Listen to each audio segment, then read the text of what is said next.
because he was never taken to court. Wow. And, here in America, innocent until proven guilty in a court of law. I mean, yeah, you're not wrong. Jesus. The stream just started, and the first thing they heard was, "In America, it's innocent until proven guilty in a court of law." Funny you that's mentioned all the that, though. context they need to hear. Oh. Funny you mentioned that, though, because yesterday some kids were asking me like what my other job was, and I told them, oh, well, I'm a paralegal. And they're like, what's that? It's like, oh, I'm just an assistant to like defense attorneys. And they're like, oh. It's like, and then they started asking me questions, and then I went on a whole thing about like, yeah, guys, don't talk to cops. Because you are within your civil rights to not talk to police officers, especially if they're trying to come by your house and you're not Hi, home. Syphils. I told them Syphils. Hi. Mwah, mwah. well, I told them like, hey, if you guys are ever alone and a cop starts asking you questions, you say, I don't want to talk to you. You need to call my parents. And they're like, oh, okay. Funnily enough, I experienced that directly. Run away. Oh boy.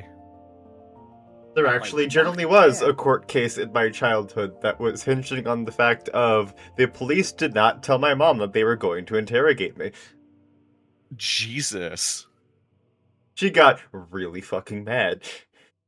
Yeah. That is totally fair. Fuck the police coming straight from the underground. That is my Can you finish the next two sentences? Go ahead, Caleb. No, I'm not. I do not. I am not going to say it because I am not black. Congratulations.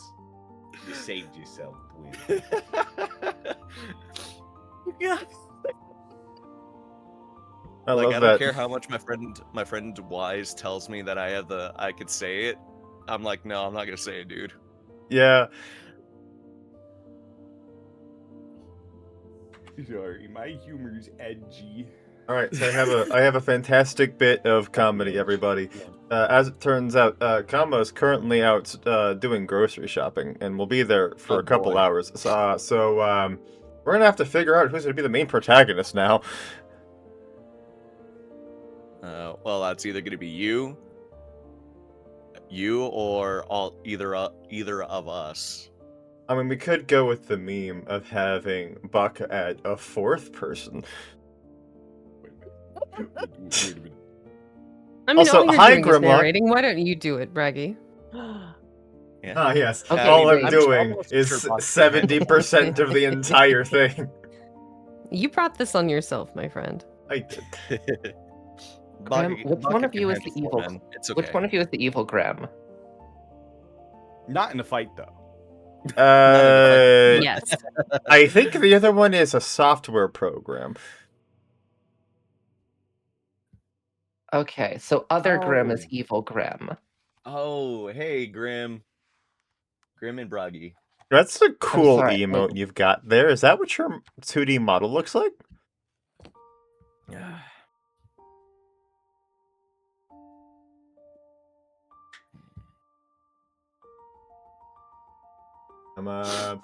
Actually, you know what? Fuck it, I'll be the main protagonist. I at least know what I'm intending to be saying.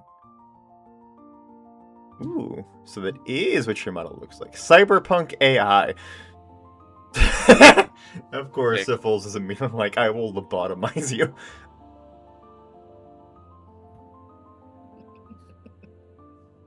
We That can only love be one. we love the immediate instinct of lobotomization. Ink to Word document. That is such a great transition. I love you for it, Mo. And I'm just making sure I have all the things accurately portrayed while while Vex is cycling through her various PNGs. Well, I just don't know what I want to use. Well, Vex either wants to be a little guy or Vex wants to be Vex. I mean, Vex is always Vex. That's true. I only got two Fumis. I mean, I'm a furry. I got a few, but Somebody I don't think clip any that. of the others would be. God damn it! No, don't clip it. No. If nobody will, I'll do it. Yeah. Oh, God dang it. I'm Not now, kitten. Mama's got to work. Oh God. furry derogative. I have this one for when I'm playing Warframe. Ooh, whose face did you steal? That is Oberon. He is the Warframe that I have been maining. And then if it's like really, really late at night and I am half asleep, I have this one. Yes, we have the Eepy Skug. Yes. She is here for bedtime. But for the most part, just using this. Unlimited berries, indeed. So, hello everyone.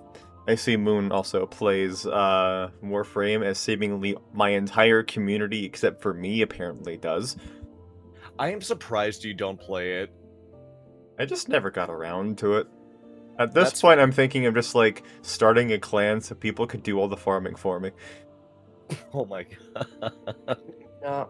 Grim, I know a few people that would happily welcome you into our clan. I know, but it radiates more aura if I make the clan, and then everyone carries me in that clan. I don't play, I am addicted and unhealthy with. I'm gonna carry Grim first. I mean, you guys could take turns. Okay, I'll start, and then Syphils can start carrying you once I get tired. Okay, what if we go with the advanced route of you bridal carry me, and then Syphils bridal carries you while you're carrying me? I was just about to say, is this going to involve Bragi being bridal carried by one person while everyone else is doing the work? I mean, yeah. That's exactly Honestly, what I was kind of want to proposing. see art of that now, of everybody in like super nice looking warframes, and then there's Bragi in a base ass Excalibur or Bolt or I think it's Mag is the third one, and and just one of us is bridal carrying Bragi. See, Syphils and I had the same idea. But yeah. Hello, everyone. We have another read-along going on. I have once again kidnapped all of these people to read this document that I put out for them. We are going through more RWBY, or as it's called with this rewrite that I'm doing, Fame. It has been... Do the Google Docky. Yes, we are Google Docking everyone. We have the treasure Google Doc.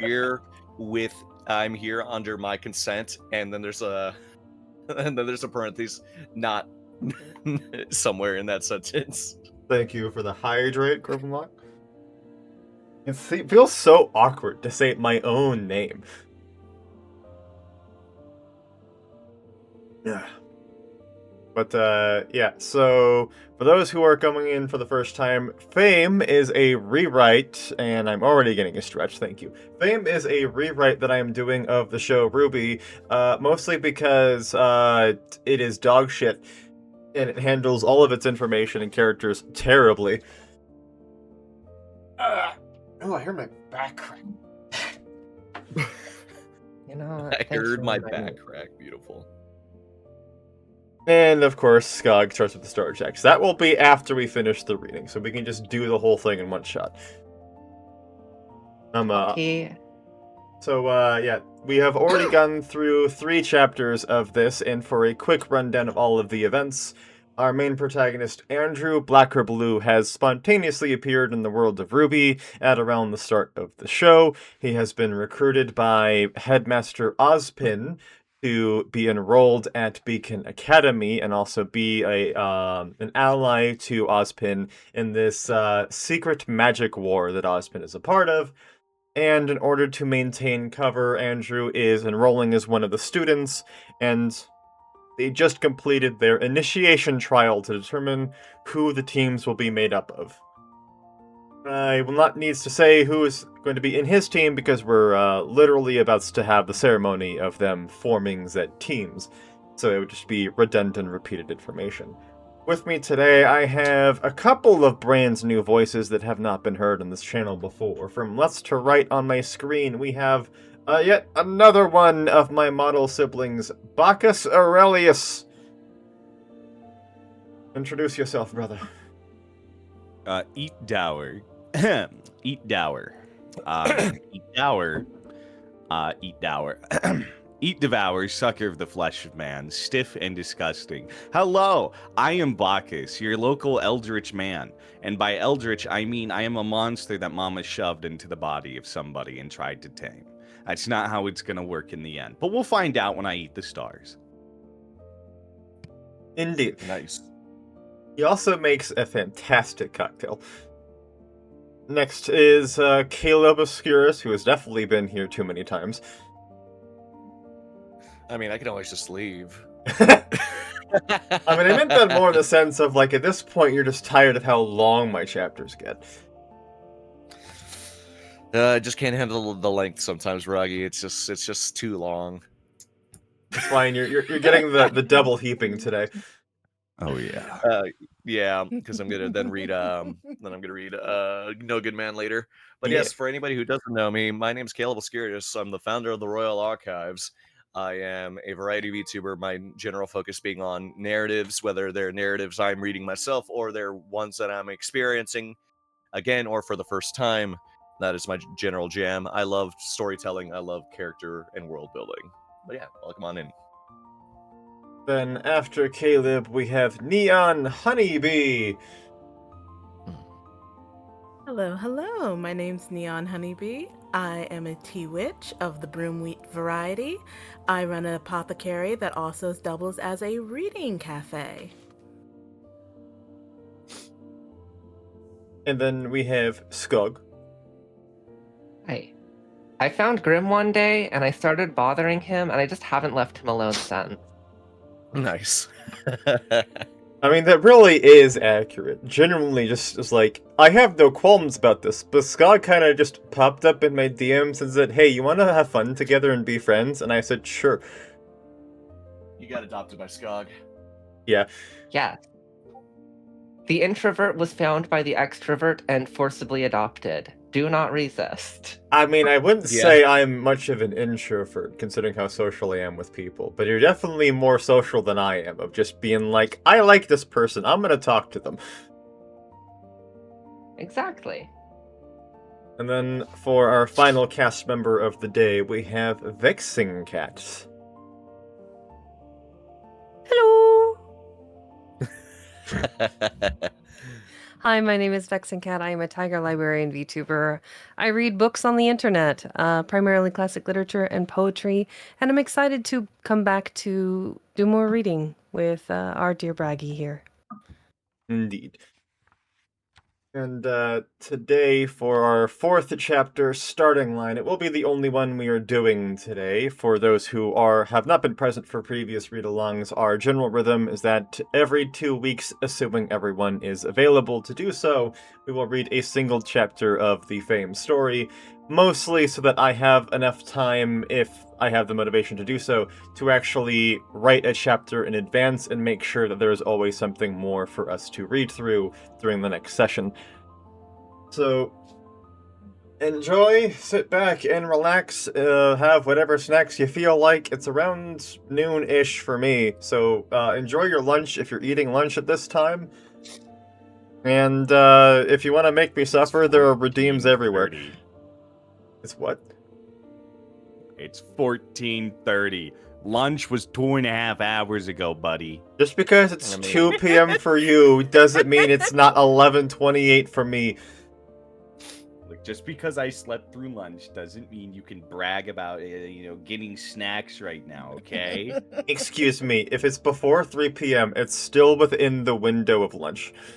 I agree with that. If it's before 3 p.m., it's still lunch. Okay. Just no argument. Just like, sure. So, Grim, can I go on one more tangent before we start? Go on.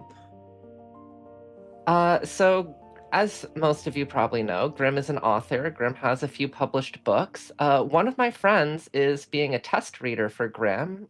Yeah. And the last time we were hanging out, she made a request of me. She wanted me to give Grim shit and tell him to continue writing because she's read all of the chapters that he sent her so far, and she wants more. I am She pleased wants by to this. know how the story goes, so you better get back to writing that and send chapters over. I need to finish my commission first. I need to pay my bills. But I will get Sure. to it as I have the ability to do so. But it does There are please me book to know nerds that I waiting have. for the books. I am pleased to know I have gotten her sufficiently addicted on my writing. It feels good to All be right, a that's all boss. I had to say. Alright. Once upon a time, I had people explain what roles they're reading, but I think it's funnier if we just go out and do it. So, Baka, start us off! In the years before the Great War, Big Mountain. Wrong one. Flip page here. Gene Arg, Nora Valkyrie, Pyranikos, Lyran. Please, step up. Before I continue with it, I will also mention, none of this should be taken seriously. We are all here to have fun. We will do funny voices because they are funny and for no other reason. If we pronounce a character's name wrong, it's on purpose. Out of boredom, I lifted my hands to my head and cracked my neck. To my right, I caught Cinder's left eye twitch, which I assumed was from my actions. From what I could tell, I possessed an exceptional skill at pissing the woman off. Everything I did seems to grate on her. Ignoring all of it with ease, I straightened my head, readjusted my hands, and cracked my neck in the other direction. The four of you collected the white rook pieces, and from this day forward, you will work together as Team Juniper. The ceremony had been going on for a while now, as each team was given their own moment in the spotlight. At least, Mercury and Mint seemed as interested in all this as I was. The gray-haired teen was bobbing his head, probably some song he was playing in his mind. Mint, on the other hand, was rocking on her heels and looking around, clearly trying to find something to occupy her attention. And you will be led by Gene Arc. At Ospin's words, Jean locked up, his eyes snapping wide. His words couldn't be heard, but his mouth moved as he anxiously pointed at himself. The headmaster nodded in response to whatever he asked, which was almost certainly a clarification that the man did not misspeak. Kira supportively shoulder-bumped the blonde, who seemed dazed enough that he stumbled a step. That seemed to do enough to knock him out of his shock, as he allowed a dazed smile to cross his face. He then said something else, and his team walked off stage with him following. Ruby, Rose, Vice, Schnee, Blake, Belladonna, Yang Xiaolong. Please step up. Emerald possessed the flat stare of someone who was not mentally present. Her hands were halfway tucked into her pockets, her thumbs tracing the edges. She had managed to collect her weapons, a far easier feat once the gowl had fully dissipated, and I had watched it for long enough to see that there was a button on each handle to protect the chains. Cinder's eyes widened slightly at hearing the names of the team Ruby was on.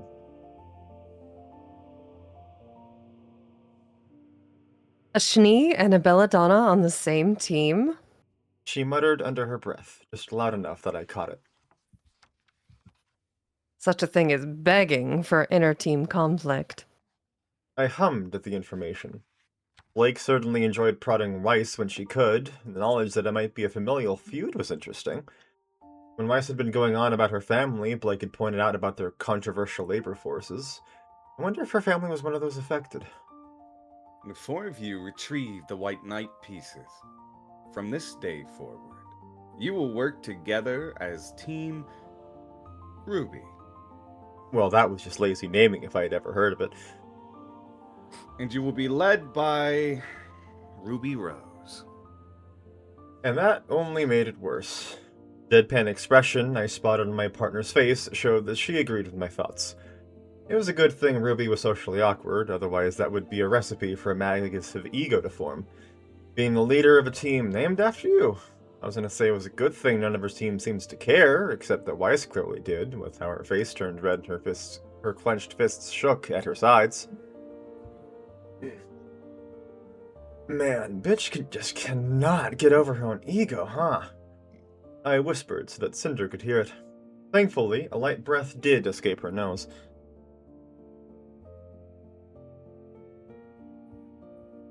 She's a snee. She stated derisively. See, so used to the silver spoon that she believes she's entitled to anything and everything. A snort left me in turn.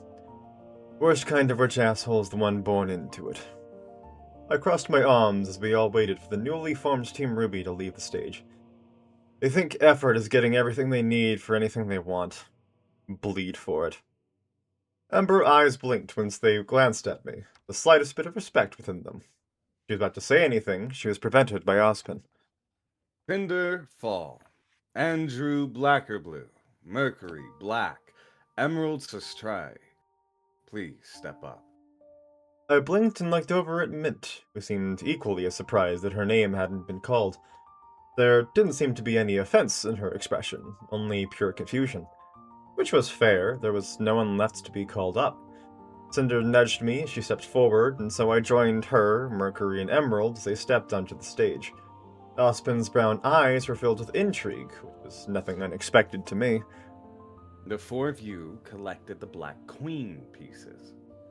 The way those words left his mouth made it clear that that was some part that interested him the most.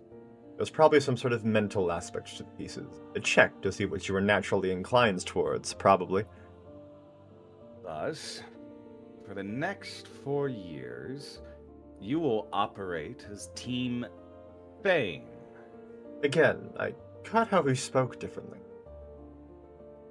And you will be led by Andrew, black or blue. I hardly blinked at the announcement, it not being the first time I'd have been assigned to be the leader of a team, though I expected this one would have slightly fewer responsibilities than the Royal Guard. Cinder seemed to not take too kindly to it, as her jaw clenched. She didn't display her frustration in any other way, unlike Weiss, who made it all but obvious. Leaving that for now, I turned my head back to Mint before glancing at Ozpin. "What about her?" I asked. "Mint did her share of the fighting the Gowl. We'll take her." The girl's green eyes widened with interest as she tilted her head. In contrast, the white-haired man sighed. Going to say this to her in private, but since you've drawn attention to it. He turns to the black-haired girl. Mint Chocolata, you displayed great skill during the initiation trial, made more remarkable due to your lack of a ranged weapon. However, you neither met a partner nor collected one of the relics, the 2 objectives set out for you. As much as it pains me to say, you have failed the initiation. Despite how seriously he spoke the words, the short girl did not seem to be hurt by it. Really, all she did was offer an uncaring shrug. See that the news did not strike you too harshly. There is always next year, I take it. The headmaster asked knowingly. A smirk curled onto her face like she had just heard a private joke before she brought up a thumbs up. At his chuckle, she turned away, flung her parasol onto her shoulder, and sauntered off. I was a bit saddened to see that she failed, especially since she almost certainly would have gotten in had I not been here to screw up the numbers. But she seemed fine with it, so I let it go. With that, all of this year's teams have been formed. Ozpin announced to close the ceremony. The scrolls handed to you at the beginning of the ceremony are paired with dorm rooms assigned to each team. They act as keys to grant you access to your team's room.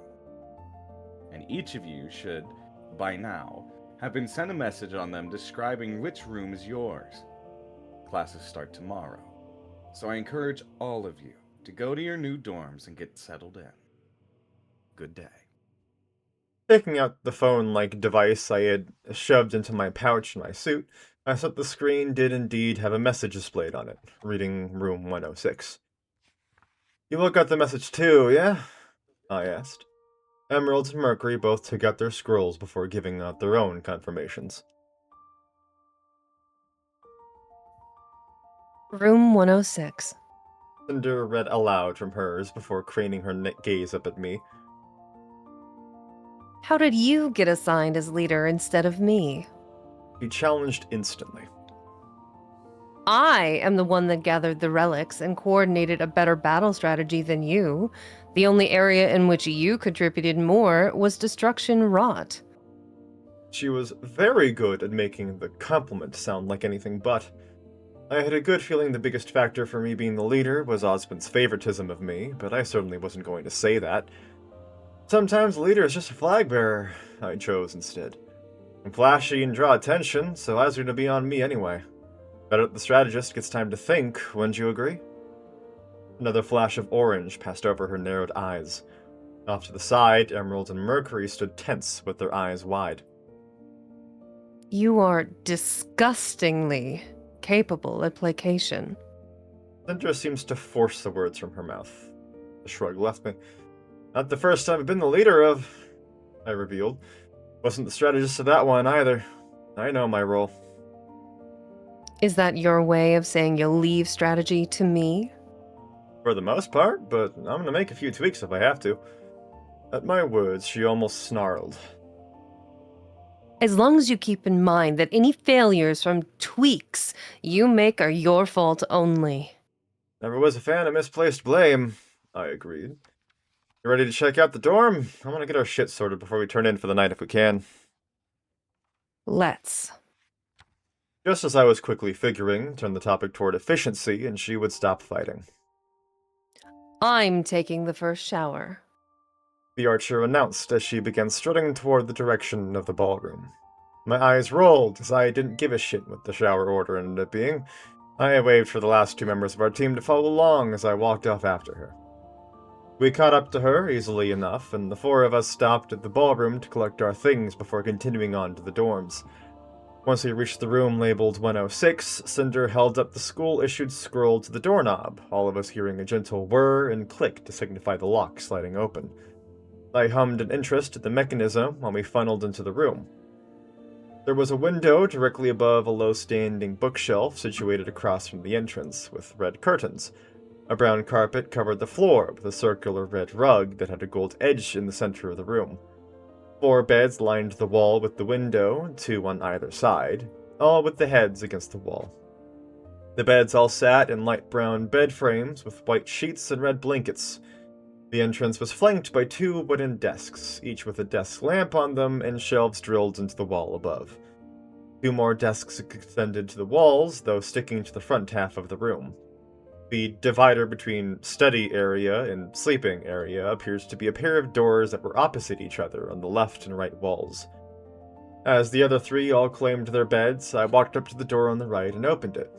I quickly discovered it was a walk-in closet, with wooden pillars to softly divide the space into quarters. On the left side, there were a total of 10 sets of male uniforms, while the same amount of female uniforms hung off the right. Shutting it, I went across the other door and opened that, finding that it was a large bathroom. There were 2 sinks, a massive marble countertop connecting them with a total of 8 drawers underneath, not counting the swinging doors to provide access to the sink pipes. It honestly looked like 2 entire sinks that were fused to each other with a massive mirror on the wall above it. The lone toilet was clean and was standard in make, while the shower, in contrast, was massive, with frosted glass to ensure privacy. There were 2 rows of towel racks with 4 fluffy white towels already hanging off them. Before Cinder could conclude that I was going to take her first shower dibs, I left the bathroom. Looking toward the beds, I found the sleeping situation had been fully decided without my input or awareness, not that I cared. Cinder was in the far left corner, with Emeralds taking the bed next to her. Mercury took the far right bed, leaving the one between him and Emerald for me. Shrugging indifferently, I tossed the duffel I had onto the mattress left as mine. I already peeked in the closet. There's no dresser, I informed. 2 women of the team nodded to me, appreciating the information. That can be fixed over the weekend when we go shopping. Cinder suggested while collecting an assortment of shower products. Only idiots would have brought more than a single bag's worth of belongings with them. I saw Weiss brought an entire crew of bellhops to carry in her stuff. Emerald snickered. The thought probably never crossed her mind that she'd have to share a dorm with 3 other people. Hey, cut her some slack, I hummed back as I rifled through my duffel for something to sleep in. She actually thought all of her shit would fit in one of these rooms in the first place, after all. The pair of Emerald and Mercury both sputtered with laughter. Don't let her find the Beacon website. She'll leave the nastiest review about closet space. Their laughter continued through my partner locking the bathroom door behind her. I ended up deciding on another pair of gray sweatpants and a simple white shirt. Alright, so beds have been decided. Any other form of dibs been called yet? Mercury shrugged as Emerald shook her head. Okay then. Girls get first call in the closet, but I'm calling my desk first. My tattoos glowed as I walked over from the from the beds to the desk right next to the room door. It was the first one to be seen when the door opened. An acoustic guitar appeared in my right hand when I finished the summon, held by the neck. To mark the desk as mine, I rested the guitar against the left side, facing the door. Without other belongings, that was the best I could do for now.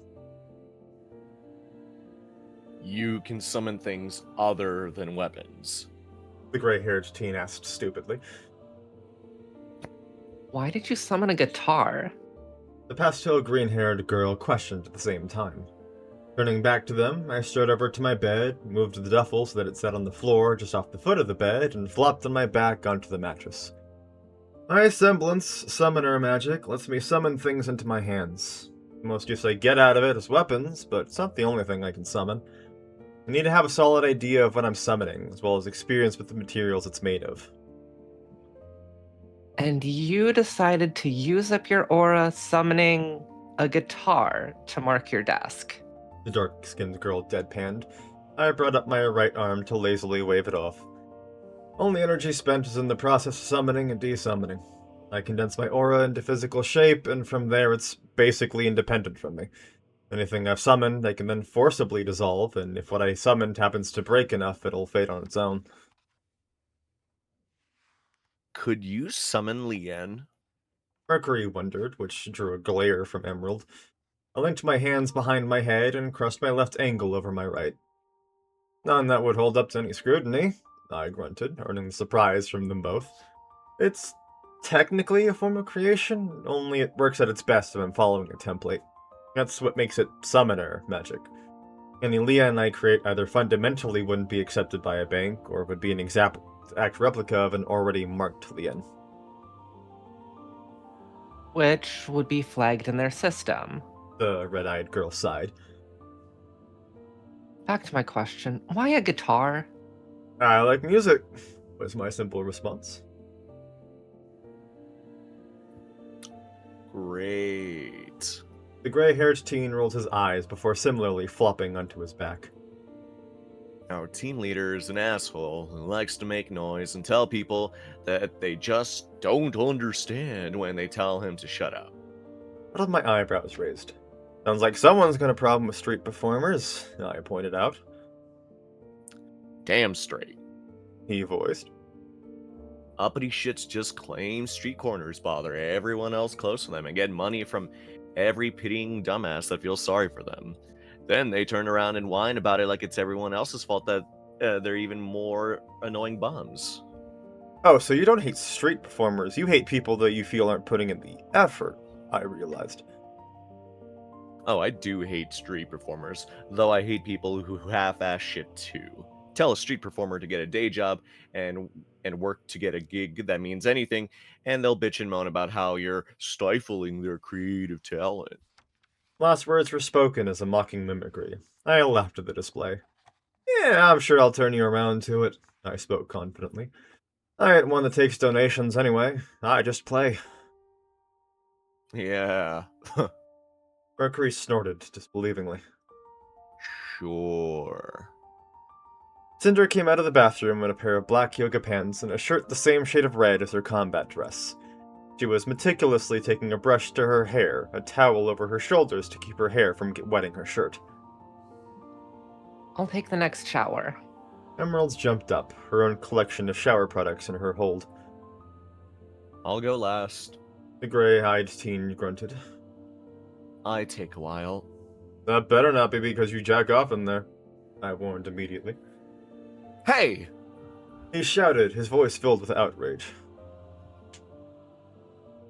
While I know why your shoulders naturally take longer, Mercury, I am in agreement with Andrew. Cinder cautioned lowly.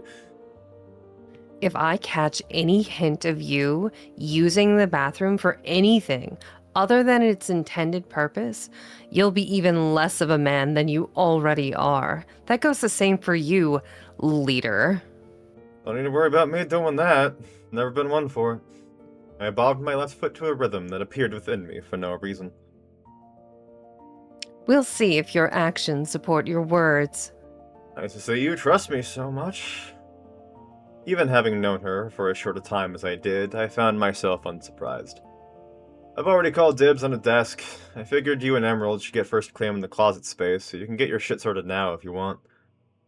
Cinder actually nodded approvingly at that. She spared a glance over at the desks, then picked her scimitars from her bed and walked over to lay them on the desk on the opposite side of the door from mine. Once that was taken care of, she grabbed her rolling suitcase and took it into the closet. She was out a moment later, clearly not bothering with unpacking yet. So, I figured starting conversation was up to me. Picking the kind of place where we all get different class schedules, or is it uniform? Exactly how little of Beacon do you know? Her eyes twitched. You know, I could have sworn I told you this morning that I was from outside the kingdoms, I fired back. Basically, all I'm aware of is that what's been made clear these past 2 days. It's 4 years, everyone's crammed with 4-person teams, and a trains huntsman. Cinder let out a long sigh to calm herself down.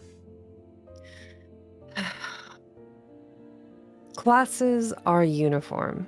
She explained.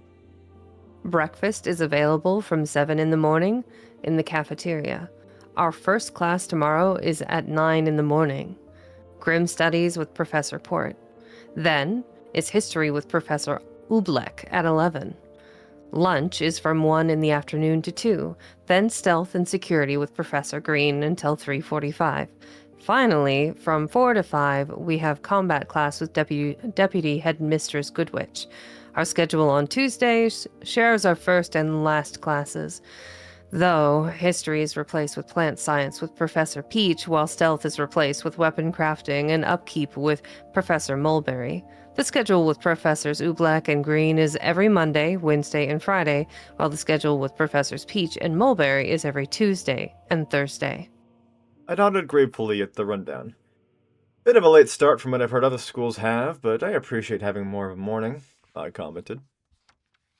I share the sentiment. Starting class at 7 in the morning would leave little time to get things done without waking obnoxiously early. The dark-haired woman hummed as she continued attending to her hair. Mercury grunted noncommittally from his bed, having pulled out a scroll and started fiddling with it. Realizing I was still in my armor, I called on my magic, flashing the suit away. The action drew the attention of both my present teammates. Where did your armor go? Cinder asked first. Are those the clothes you slept in last night? Mercury baffled second. Armor is wherever my summons go when I don't have them out. Don't really have an answer as to what that is. And yeah, these are the clothes from last night. All I did this morning was just summon my armor over them. A mildly disgusted look fluttered through my partner's face, but it did not linger for long. We remained in comfortable silence until Emerald finished with her shower, wherein I stood up to get on with mine. As I grabbed the sweatpants and shirt I had chosen, I saw that the dark-skinned girl's sleepwear was a pair of green cotton short shorts that matched her hair and a brown crop top. Locking the door behind me just as the girls did, I tossed the fresh clothes on the counter. Looking around, I found a small basket that Cinder and Emerald had used to deposit their clothes and threw what I had on in there. The shower, thankfully, was easy to understand, with a knob in the center for output, then a knob on either side for hot and cold. Out of curiosity, I left the temperature as it was and turned up the water. Huh, so Emerald liked warm showers. I turned the temperature as high as it would go, then turned the heat up a bit. The pressure wasn't the most powerful I had experienced, but the shower in the Black Knight's compound was made for beings with much higher durability, so I shrugged and accepted it. Initiation hadn't pushed me any physically, so all I did was take a quick rinse before turning off the water.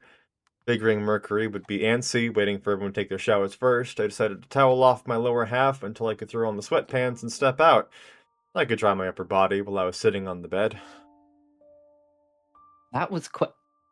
The red-eyed girl cut herself off, and I instantly noticed that everyone paused once their eyes fell onto me. What? I blinked. Don't tell me you guys have a problem with me being shirtless while I'm drying off. No, it's not that. Emerald seemed unable to focus enough to speak, her attention completely on my chest. Considering how pale the all three of them were, I assumed it wasn't because of any of them were mesmerized by my abs or anything like that. We're just realizing what outside the kingdoms looks like. Cinder breathed, amber orbs wide. How are you alive? Mercury spoke up, and for once, the two women of the team seemed fully in agreement with his words. My eyebrows furrowed, and I glanced down at my torso. Just like always, thousands of scars greeted me. Lacerations, mostly, but there were puncture marks, ruptures, and tears. Old stitch marks, jagged lines from once ripped flesh, a graft in one area from when I fought my mentor inside a hurricane of fire. The only areas untouched were my forearms and my face.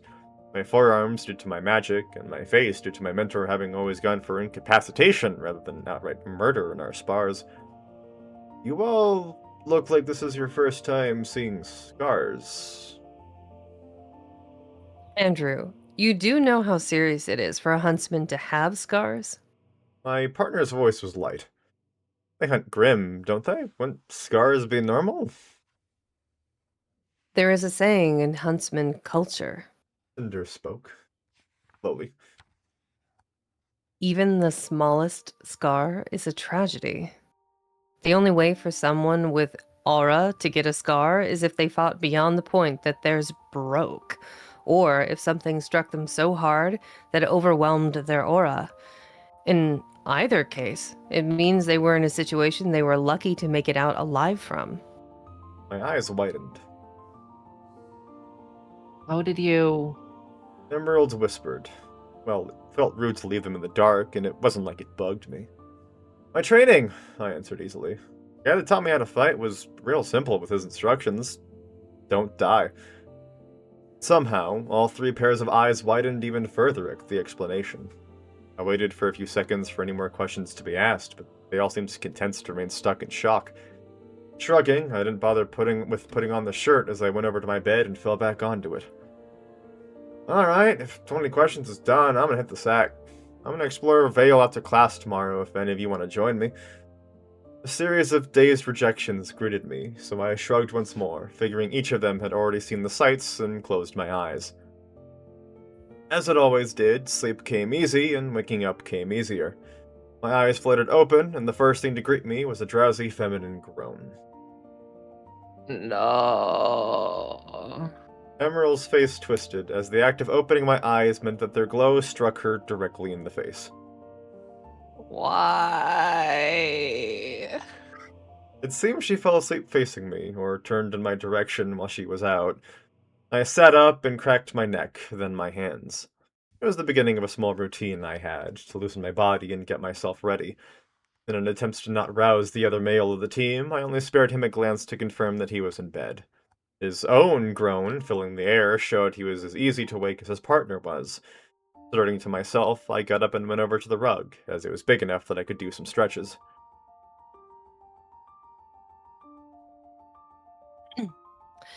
You know, it's incredibly rare that I am not the first one to wake. Cinder's voice greeted me as I twisted left and right to stretch out my spine. I hummed to let her know I was listening. While I am pleased to know that I am no longer the only one who takes advantage of the morning, I rather dislike being woken up. If I could control the brightness, I would, I informed without pausing in my stretching. I assumed, which is why I'd appreciate it if you bought a sleep mask as soon as you are able. She stated while getting out of her bed and standing to my right, mimicking my stretches. Oh, it's a bit more polite than you were yesterday. I catch you at a bad time. I wondered while we were both folded in half, pressing our knees to our chests while standing. I had to bite my lip from laughing when I saw the half-asleep emeralds drowsily sitting up. Her hair was messed up from sleeping, but her condition was irrelevant when her eyes passed over us, laser focused on Cinder's ass, and remained stuck there while her jaw dropped open. I had a particular way that I wanted yesterday to go.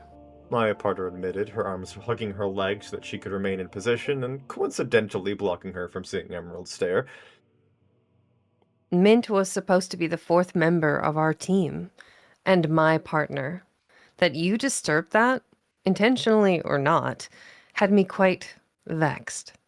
I am one for my plans, and so you disturbing those plans at nearly every turn only worsened my mood. Now the best time to say that the reason I wanted you to be Cinder was because I knew that you would say that sentence. It's all now it's all coming to fruition. I understand now. The sole reason, no other motivating factors. Interrupted my Yeah. plans.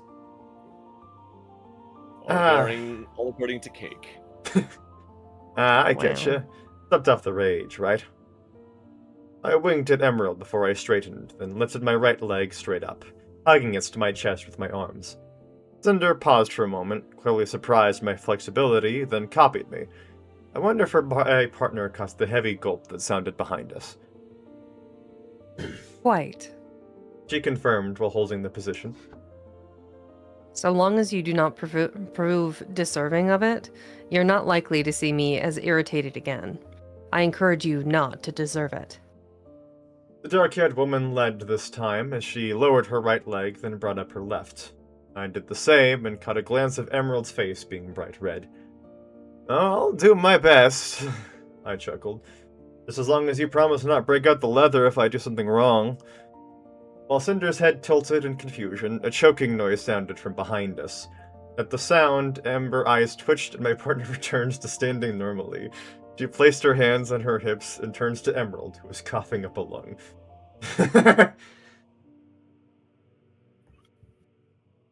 I love seeing this happen in real time.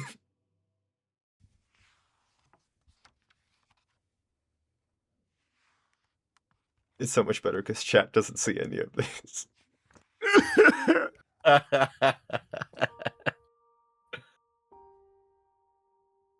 For those of you who are not able to see this naturally, Skug is pointing out that Emerald is a disaster gay.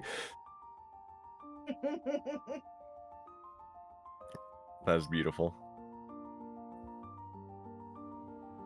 And Vex is joining in, apparently.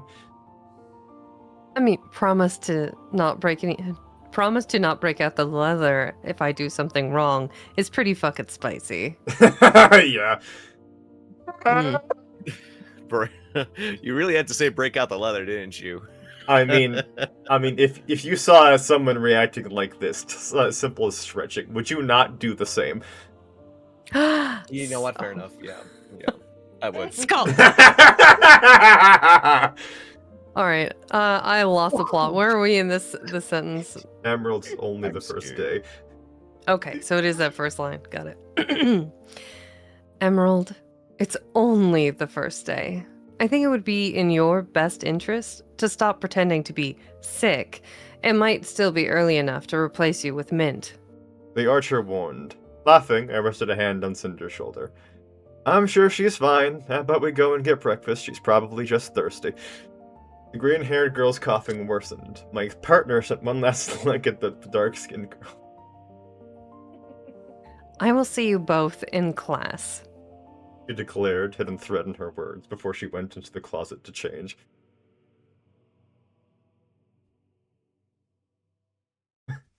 I fucking hate you. Emerald gasped as soon as she managed to catch her breath. You made it so easy. I smirked You're back. an asshole. Bet you'd love to tongue hers. My grin broadened when her face turned a brand new shade of red. Laughing uproariously, I grabbed my duffel and went to the bathroom to change. Okay, remind me who wrote this again, Grim? Was that you? Yes. I'm starting to see what you're into here. Excuse me. Oh my. The show said that Emerald was gay and didn't lean into it, and I'm like, no. No, if we're gonna have a gay character, we're gonna have fun with the gays. I'm just saying, gay doesn't mean tonguing, you know? That's all you there, buddy. As a mean, reminder, this is an I may be a 18 plus lesbian, but I am stream. anything but a disaster lesbian. Indeed. Skog is more I'm glad than I'm not proud. the only one who had to read this too. By the way, this is great. See, Look. we must get the most important opinion. Skog, what is your thoughts on this? I am enjoying Emerald's character so far. See, if Can we everyone's reprise that first line in this section here where Skog goes back and reads that first one? I fucking hate you. Yes. Yes. Mhm. Perfection. and Chef's kiss. Carry on. I love Okay, from now on, all of my lines will be read as Gangplank as I play Gangplank. you please tell me you're actually playing League right now. I cannot confirm nor Don't say deny anything this. that's going to incriminate This you. Come on now, buddy. information. I cannot confirm. I love how you just immediately cracked. By the way, Applied cannot no confirm pressure and nor folded deny. immediately. it's like not a lawyer, but you have someone who can help you. Right here, just plead the fifth. I mean, he already made it clear. I know. I'm gonna keep it a buck. You think this is gonna stop me from being able to voice that? You're wrong, buddy. I'm gonna be honest. This With is what gonna I know make me about you, I think better. this is helping you focus. Exactly. I know enough about people who have ADHD that sometimes having multiple shit they're focusing on generally makes it better. Hey. Grim I studies gotta with prep for Professor later. I got a League Jeopardy to win. You know how it is. Jeopardy. Oh my god. Yeah. I'm gonna answer a ton of League lore. It's gonna be crazy. Grim studies with Professor Port was a thing. Half an hour into the class, a third of the students were asleep, and I didn't think that had anything to do with it being morning. Is he senile? I whispered to Zender, who sat to my left. She wore the female uniform, which consisted of a red plaid shirt, a white blouse, a brown vest, and a black jacket lined with gold.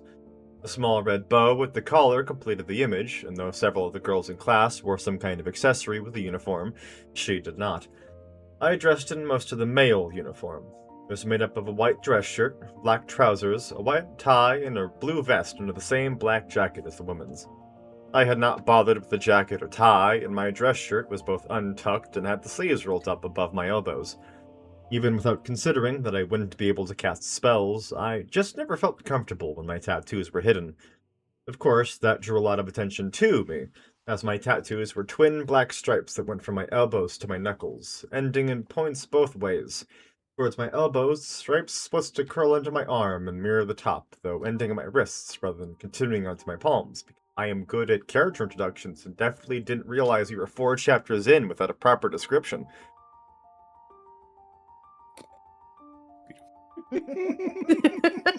Beautiful.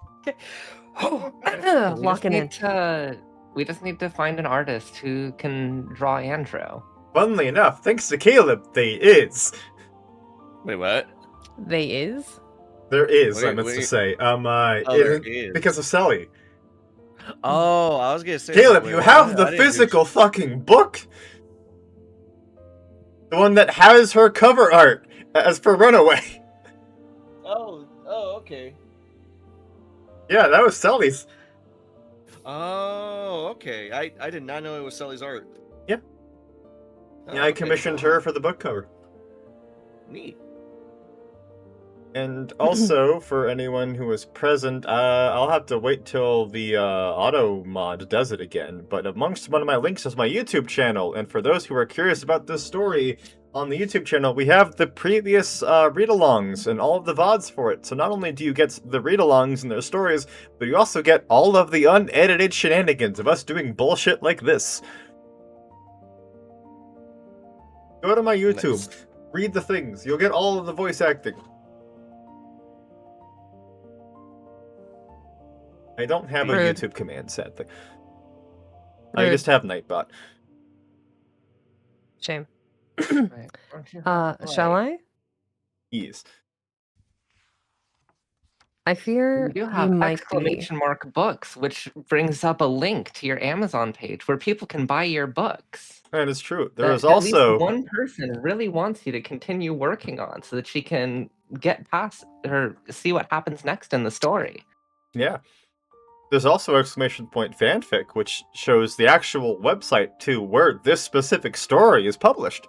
You can read several chapters ahead, and we should definitely continue because it's my turn because Vex already said her line. Okay. She Do you want me to shuddered. read it again? Yeah, we would probably do it for the sequencing. Okay. I fear he might be. She shuddered. Half an hour into the class, the pot-bellied Professor Port had done nothing but talk about his feats before he became a teacher. I had wondered at first if it was just a way for him to show the students that his experience was valuable. As he explained how he supposedly cut an Ursa Major in half with a head of lettuce through brute force, I was instead wondering what drugs he took before class started. My knowledge of what a fully trained huntsman was capable of was naturally lacking, but I didn't think that any person on a remnant could pull off the feats he was claiming. Mercury, on Cinder's left, had pulled out his scroll and started playing games on it about 10 minutes in, and I felt confident he would not get caught for it. Even when taking into account that he wasn't making any attempts to hide it, with his elbows on his desks, holding the device in front of his face for all to see.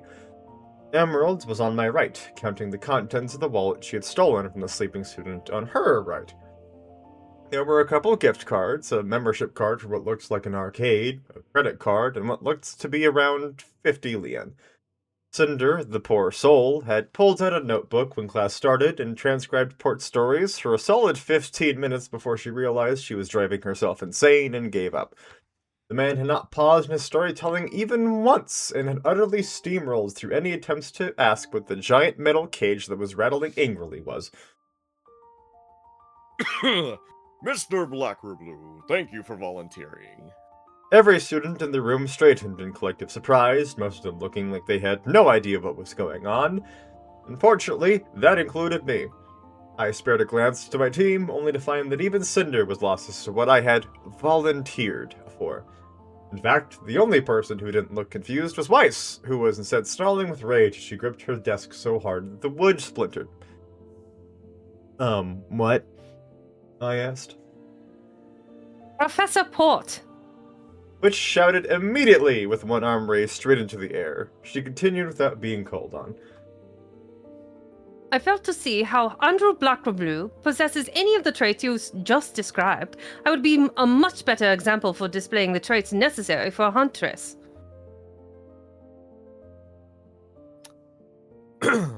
You very well might, but it was Mr. Blackerblue who was selected, Mishni. The man jovially counted. Come down, boy. Thankfully, for our class time, I know you possess no need to go to your locker for your weapon. We had lockers? I hadn't been assigned a locker. Shaking the confusion away, I stepped out from my seat and strutted down the stairs of the amphitheater classroom until I was on the floor next to the mustached Port. He gave me a thumbs up, then finally went over to the cage with his weapon in his hand. His weapon being an idiotic combination of a blunderbuss and a double-sided axe, where the axe blades were on the stock of the gun. I was honestly shocked that someone let him have that as a weapon, as it ran the risk of misfiring into him if he used it as an axe, and threatens to cut his arm off if he used it as a gun. He held it by the barrel as he lifted it above his head. A proper huntsman is always prepared for the match to start. He declared before swinging down, cutting off the lock. Instantly, the door to the cage burst open, and a Grim stumbled out, clearly surprised that the resistance disappeared without warning. It was a simple porpoisesque. I blinked. Your huntsman tense is this? I absolutely had to question as the boar-like monster zeroed in on me, squealing furiously as it stomped the ground in preparation to charge. One porpoisesque? It launched itself, curling into a ball and spiraling at me hatefully. Ruby shouted in panic, only to freeze when I reached up and caught one of its tusks before it could hit me. The sheer momentum it had built up worked violently against it, as its body forcefully uncurled against its will and snapped forward. Quite literally, there was a loud crack as its bony spine failed to withstand such an instantaneous stop and collapsed inward. I allowed the fading husk to fall to the ground as I kept my quizzical gaze on the stunned teacher. You realize I killed like 30 of those things yesterday, right? After a moment of staring, Port bellowed out a deep, belly-shaking laugh that I could tell was slightly forced. Impeccable display, Mr. Blacker Blue. He congratulated. You don't even register them as a threat, just like a true huntsman. You may very well be following in my footsteps. Be sure to let me know the first time you invoke a Grim to kill itself upon witnessing you in your glory. A shudder went through me at the thought of being similar to Port. History with Dr. Oobleck should have been what had my attention today. The other night, I only managed to get around 4 hours of studying in the library, before which decided that enough was enough. I spent the majority of the time poring over Grim types, then dust, while only passingly touching on history and faunus. Considering Port's class was nonsense, spread over an hour and 45 minutes, Oobleck's class should have been what I learned the most from. Technically speaking, the man was giving out a lecture on history. He was also doing that while speaking at Mach 5. The Cinder had not stopped in attempting to take notes in the lecture, having already completed 4 filled pages. She also had her scroll on the desk, such to record the green-haired doctor's rapid speech. Mercury simply gaped at the man who seems to drink coffee in place of breathing as he slipped across the platform as though to ensure that he met the eyes of every single student in the room. No one was capable of sleeping in this class, everyone desperately attempting to catch even every 10th word out of the man's mouth. Emerald was still reading through the syllabus, the 25-page packet that it was. She had either given up on the class entirely or had given up on keeping up with this lesson. Granted, Cinder was doing her damnedest to transcribe every word of the teacher's mouth, so the red-eyed girl would likely have better notes than anyone else to work off of. In the meantime, I neither remembered where he had started, nor could tell where he was in his lecture. For all I knew, he had already gone through the textbook. Mr. Blackerblue! The doctor seems to finally pause for a moment. I straightened. Unlike Port, I didn't think Oobleck was supposed to throw a Grim at me and call it a lesson. I am aware you hail from outside the kingdoms. My eyes narrowed in suspicion. Yeah. If it is not... Yeah, what Come on about now. it? If it is not too private a question, young Blackerblue, is that due to your family choosing to live outside of any kingdom's influence, or due to lacking the financial support to support yourselves? Well, shit. While it's been Glenda and I hadn't gone over that part of my alibi, I would need to relay that information with them later so they don't ruin the illusion. Never thought to ask, though I'd wager it wasn't by choice. My parents got killed by a mercenary when I was young. Pure chance had me stumble on a huntsman who took care of the merc before he could take care of me. It was enough of a half-truth that it would be easy to keep the lie going. The entire room seems to suck in a breath. I see.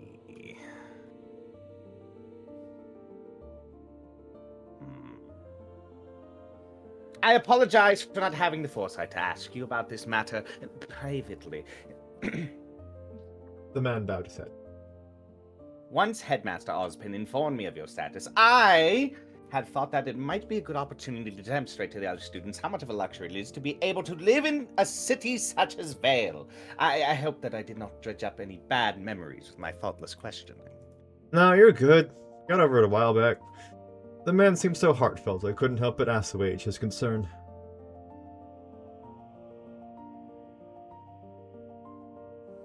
Is the league game going well?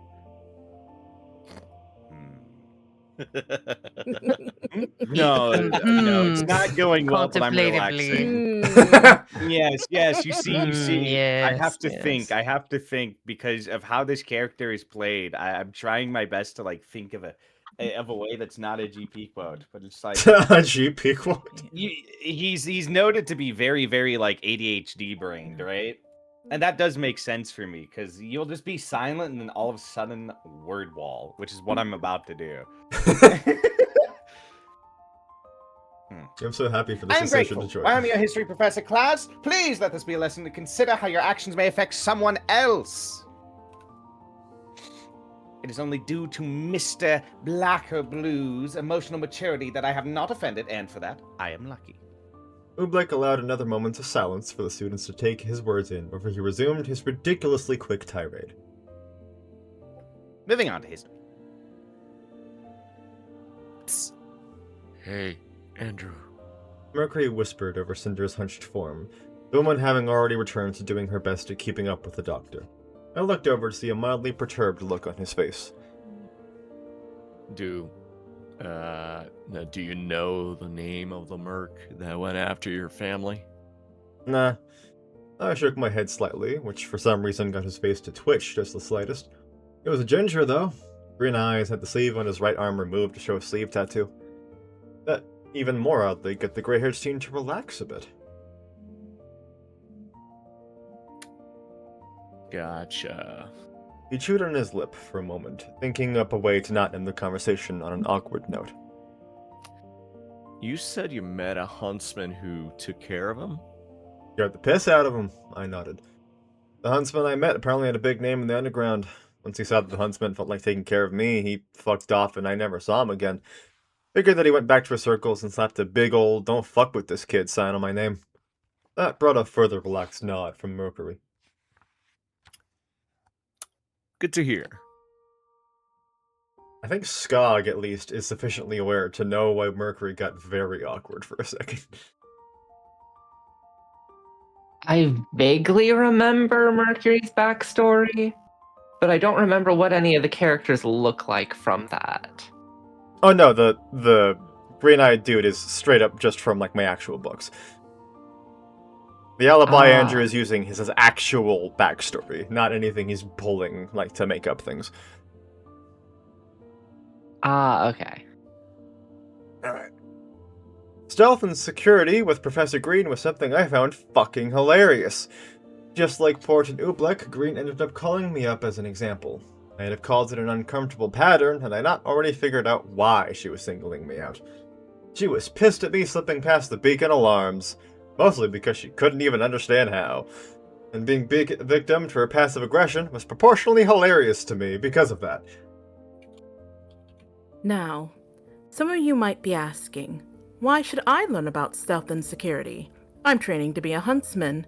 When would I ever need to sneak up on a Grim? Professor Green questioned the class. I was currently standing next to her at her request, my arms crossed over my chest and a smirk on my face. Thing is, most people don't realize that a significant amount of your job as a huntsman will be security work. You'll be protecting something, or someone, from Grims, bandits, and other unsavory individuals. Or you might be infiltrating a terrorist base. Heck, even search and destroy missions might have you deal with Elder Grim you won't be able to beat in a straight-up fight. Learning how to be sneaky, as well as understanding how security might operate, will come in handy far more than you realize. The professor was a woman of average height and skin just a few shades off black. Her eyes were a bright pink and she had shoulder-length black dreadlocks tied up in a ponytail. She wore a yellow tank top, revealing her muscled arms, and black combat boots with yellow lining. Her pants were tucked into solid black combat boots, and her weapons appeared as a set of gauntlets and greaves. They were all striped yellow and black, akin to a bee, with the greaves possessing blades that went along the front of her legs and over her shoes. The gauntlets Is this covered... why you had B voice her? Oh no, the entire reason I designed Green like this was because I wanted to laugh at all the people who shipped Bumblebee. Wait, what? The worst ever executed ship in RWBY, which is saying something, is Yang and Blake, and their ship name is Bumblebee because it is yellow and black. Oh my god. Wow. Wow. I also will say, for Caleb's amusement, I also gave a little bit of took a little bit of inspiration from Soyphone. Nice. The gauntlets covered the backs of her hands and knuckles, each with a small barrel being seen from in between the first and second knuckles. I didn't see what kind of ammo they used, but the projectiles had to be tiny. To demonstrate this, we'll use Black or Blue over here as our stand-in for a terrorist today. She announced, which earned a wider smirk from me. Wow, Prof, making the orphan from outside the kingdom play the part of a terrorist? Stereotyping much? I couldn't remove the grin from my face, which took all of the oomph out of it.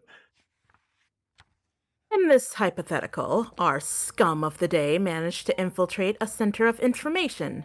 They didn't set off any alarms, but were caught on camera inside using a speed semblance which emanates light. Oh, wow, she was laying it on thick. I struggled to keep myself upright as I bit my lip to suppress my laughter. Anyone care to take a guess how our little weasel did it? Several Miss Fall. hands raised. Miss Fall?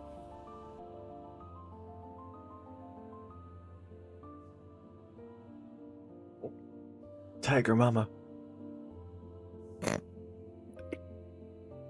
Uh-oh. Miss Vex is dead. All right, sorry, I got the yellow and black is making me confused.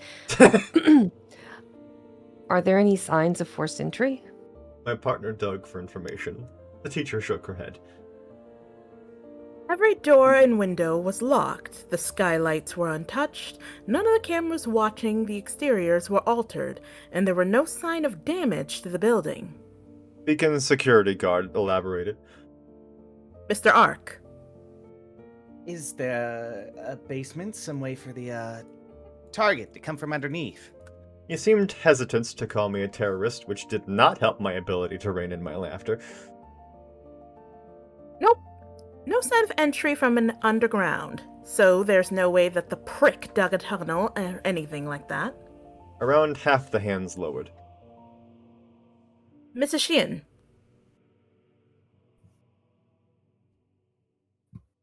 Miss Shine? Miss Schnee? Shine. Miss Schnee? Okay. Schnee? Schnee. It's okay. The that's- more you it's a butcher the horrible name, name. the funnier it is. It is actually. Sneeze. You Please. said that the vagrant used a speed semblance which emanated light. Oh, Weiss definitely realized the Green was talking about me. Are you certain that that is what it was? What if they possessed above average speed and the semblance generated the light? The teacher's pink eyes blinked. Where's your head going, Sneeze? She encouraged. Want to read that one again, Bragi? She encouraged. If we assume that the scoundrel is simply unnaturally fast, then that opens up the possibility that the semblance supported the infiltration of the building. The heiress analyzed. And what kind of semblance do you think could do such a thing? Well, John answered. my brain immediately goes to teleportation. I stopped being able to stay upright, bending over and clutching my stomach as I choked on my laughter. Vomit Boy was more than on the right track, and he didn't even seem to realize why that was a big deal. It is not teleportation, though your input is appreciated, Mr. Ark. Green shot down immediately. The prick's semblance only activates when move in vast differences, nearly instantly moving between areas of the building or between floors. It was during those bursts that the light appeared. I'm remembering the stream Caleb had on Thursday of, like, you have to read it out loud to realize, like, when you make the mess up. Like, the fact that I spent this long over this many months and just now realized I wrote differences and not distances. Hey. He's going the distance. He's going for speed. I mean, technically, it is a difference of location. The eyes of my team all logged on to me, all undoubtedly having realized, as Weiss did, that the example was not hypothetical. A glare from Cinder made it clear that I was going to have to explain how I did what Green was describing.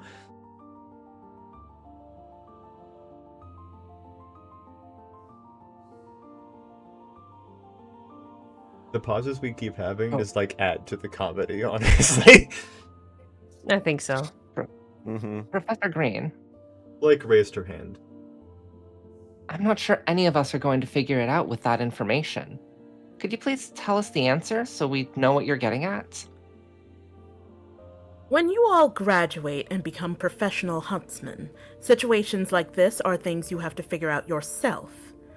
You won't have someone who magically knows all the answers then, so I won't give you any outs in my lessons now. The teacher proved that she could bullshit with the best of them, and the confidence in her words was what broke the dam I had been holding back. Most of the classroom groaned, some barely audible mutters complaining about how Green was a hard-ass and other such things because they didn't understand why she wouldn't let them start the year with something easy. She refused to budge on the matter, only myself knowing because she didn't know the answer and hated it. It turns the class into nearly 2 hours discussing how someone who couldn't teleport could break into a center of intelligence. Then, finally, it was combat class with Deputy Headmistress Glinda Goodwitch. That is the end of Chapter 4, Starting Line, which introduces us to 80% of the first day of class. That doesn't actually occur in a classroom, if memory serves. What? No? What? Like the school. You never actually get to see Oh, the yeah. school. It's very strange. Yeah. You get to see the cafeteria. Yeah. I mean, the thing with Port actually did happen. His lesson generally was just, we're gonna have Weiss go up to the stage and have her fight a Grim. That's the lesson. And nothing important was lost. Hooray! Nothing important. Several episodes later, they showed Oobleck's class for the sole reason of because you're getting into John's bully arc. Bully! They also have to introduce Professor Oobleck before they go on the field trip. Indeed. I'm only 60% certain that is the entire reason they had that sequence. But yeah, so for those for which this is their first time experiencing it, what did you guys think of it? That was I fine. liked it. I think it could be a little bit gayer. Oh, Are we talking more tonguing, or like what were you thinking? We have more tonguing, thinking of tonguing some ass. Yes. Yes. Just yes. Which flavor of gay would you like? All of them. Yes. Mhm. Grim, does Emerald ever get any action? No. No. Okay. What about Coco? So the whole gag is that for the commission you're having me do, they go to Coco's dorm because they're close friends with the team, and Coco offers, but everyone else on the team says you're not doing that while we're here.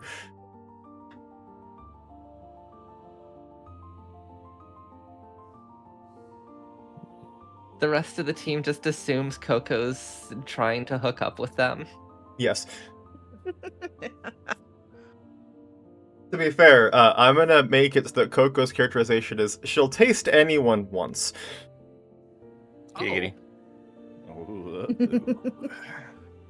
Just once? I mean, obviously, Maybe twice if they like it that much? if the flavor's good, then who's complaining about seconds? Yo. Where am I? Now, hold on. Grim, are you ready to work out? I have to make sure you don't forget about that. I'm not going to, don't worry. Just wanted to make sure we got everything out of the way. Okay. So yeah, we had all of the dorm shenanigans, and just for like further emphasis, I like to offer myself as tribute for the tasting. Unfortunately for you, Grimlock, Coco is abundantly gay. There is one thing she likes to taste. I mean, that is actually like not just canon. They literally characterized her in like the spinoff as being such a heartbreaker that she would have a different girlfriend every week. Damn. Is your cold. heartbreaker? Mm-hmm. It was also one of the hardest sailing ships for people saying Coco and the Bunny Girl have to be going at it. Beautiful. But yeah. For those who are not familiar with the source material, all of the canon, like half of the layout of the dorms, I made up on my own. We are shown the beds once, and purely so that we could see a gag of Team RWBY turning them into nightmare fuel bunk beds Oh dear. that are literally held by ropes and duct tape. We're gonna have so much space for activities. All right, back. And also, for those who caught it, the others actually specifically chose their beds so that they are surrounding Andrew at all times. Prisoner. Oh right, Baka isn't aware. So Baka, all of Andrew's teammates are the bad guys. Better. Well, are they bad as in like they're actually bad? Or They're literally are they... canonical terrorists. Oh. The reason they're at the school is to blow it up. Where's my grandpa sweater? I love just hearing the brief snippet of Skog laughing to herself. But It's okay. They get a little bit better eventually. Emerald Kind does. of. Emerald does. And not because they do it well. It's just because they needed to redeem someone. Not because they actually needed to redeem someone, but it's so that they could say that we don't kill all the bad guys. Unless. To be fair, that actually spawned a different problem of people realizing that all of the bad guys that died were white men. Or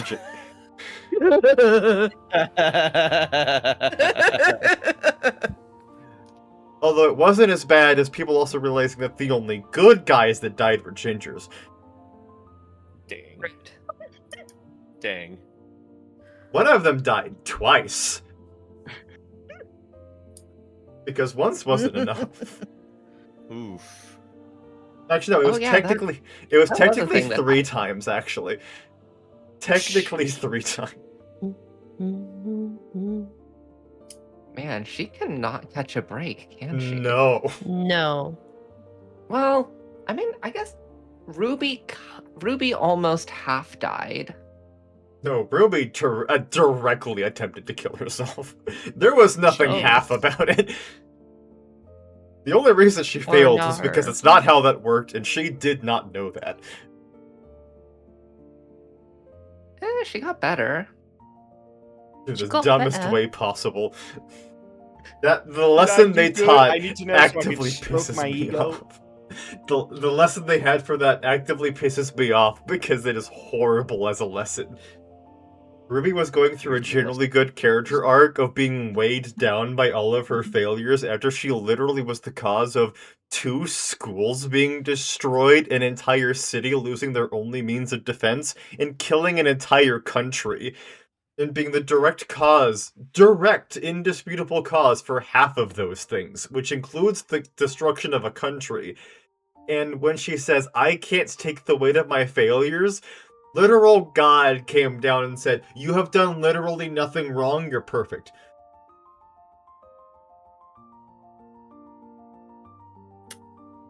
And See, I the first love time I dog saw that sound scene, effects I in this. interpreted it as more, yeah, you fucked up, but like, this is war, you're gonna fuck up.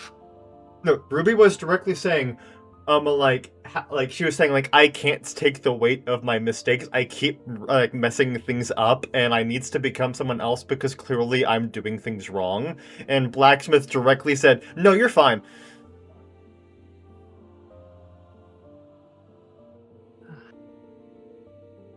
If anything, they made it worse Movie because writing is they made certainly it worse because something. the way that the Blacksmith tried to emphasize that it's fine to make mistakes was to ruin her idolization of her mom. Jeez.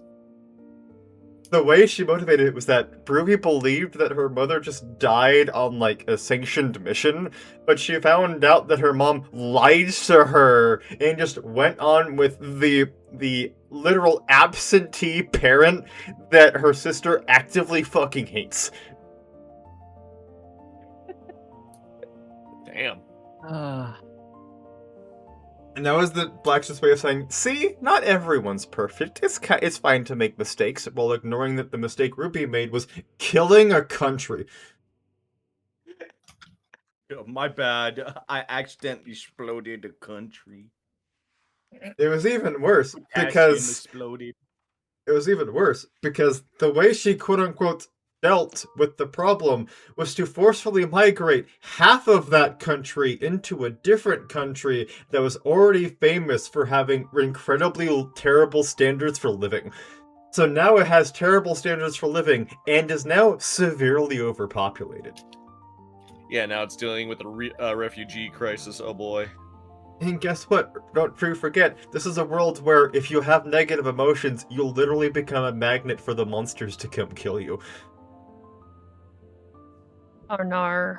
So now you have people who Not are the mourning the monsters. loss of their entire country, who are forcibly relocated to a different country, and facing homelessness and overpopulation. They literally killed one kingdom and set the second one up for the perfect way for it also to get destroyed. Jeez. When you see the epilogue, which didn't even get a proper episode because the budget cuts were that disgusting, everyone is having a terrible time.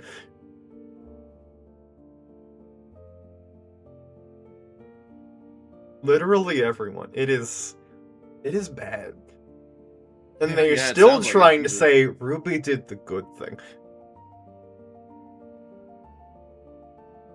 Funnily enough, I will basically not even cover any of these subjects in the RWBY presentation I'll be doing next week.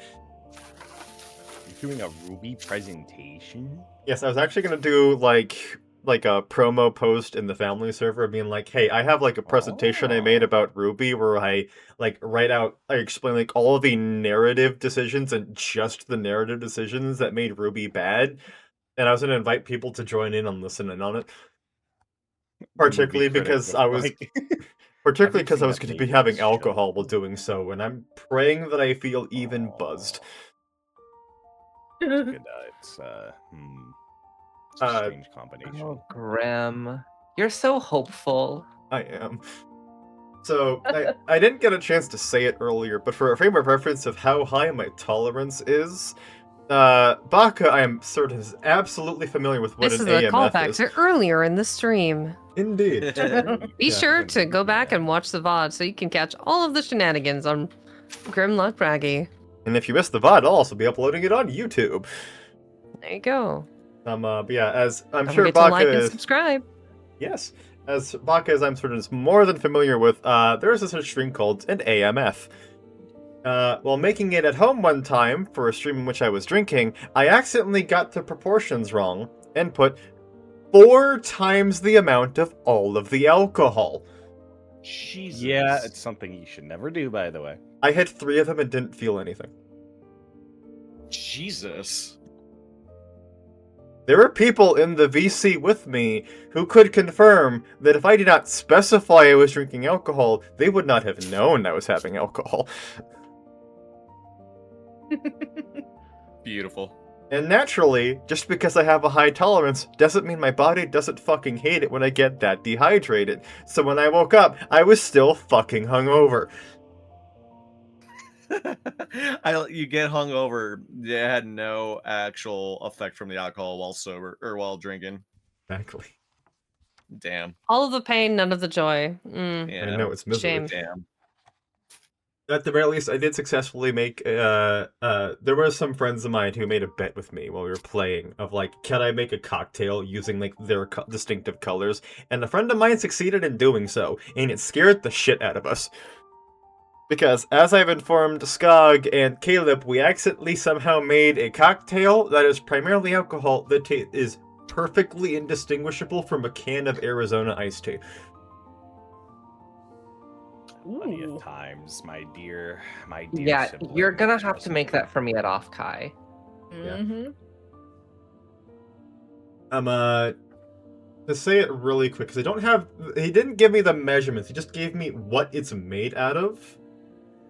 For the most part, but my friend told me that it is Midori, Blue Curacao, Chambord, triple sec, lemon juice, and a specific tea that he did not tell me which one it was.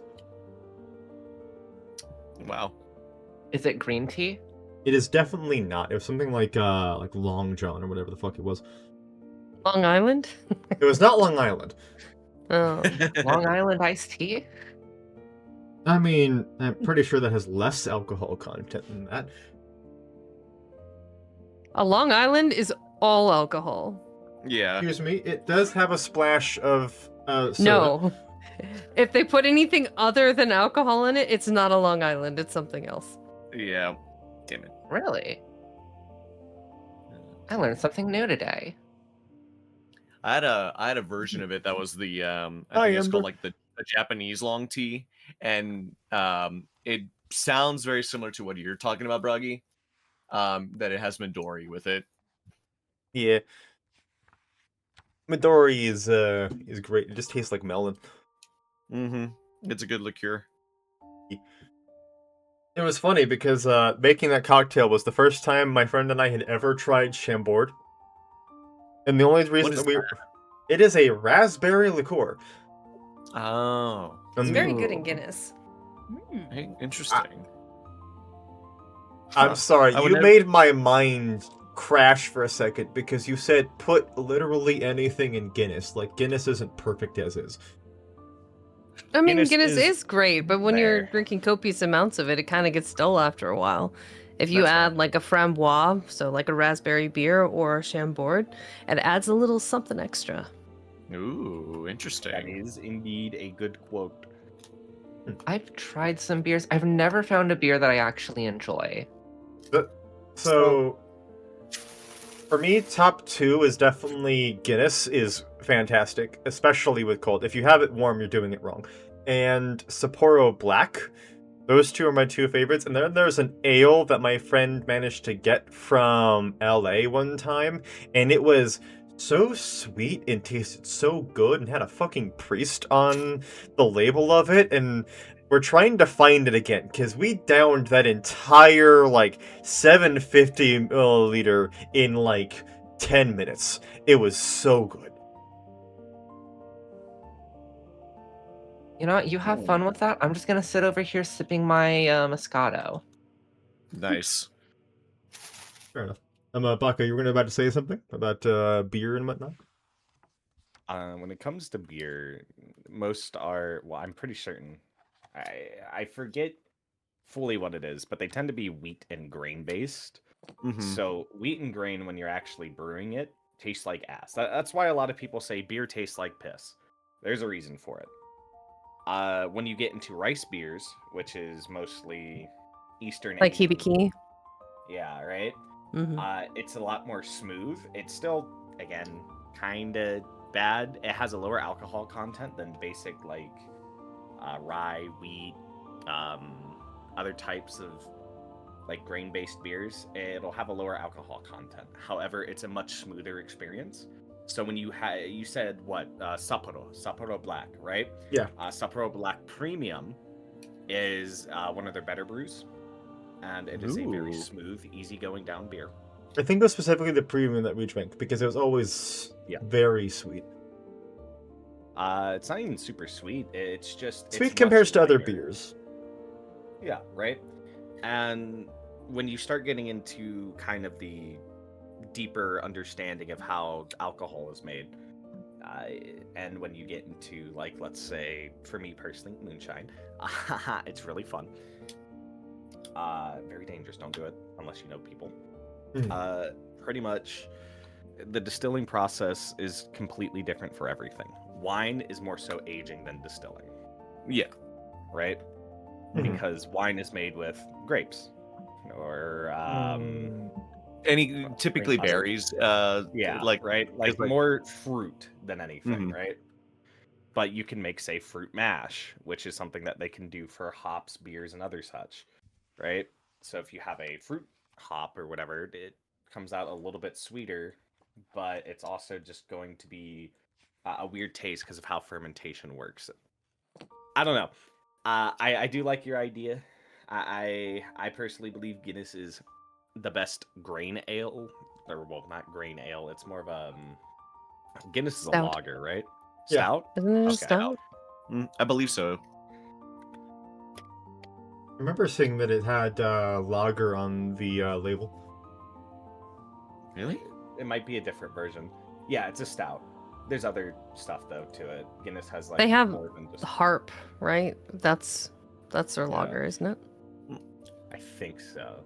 Yeah, Mm. Guinness Black, which is their lager. That one's nice. Yeah, Guinness Black is what I've had. That always has the good one. Yeah. Thankfully, I do have a Stein that I keep in the freezer, so whenever I wants to pull out a Guinness, I have the perfect cup for it. Sorry, Ooh, my brain is nice. actively trying to pay attention and impart knowledge while I'm in the middle of the best and we're. That almost hit me. God, I struggle with the idea of going back to League. I completely understand.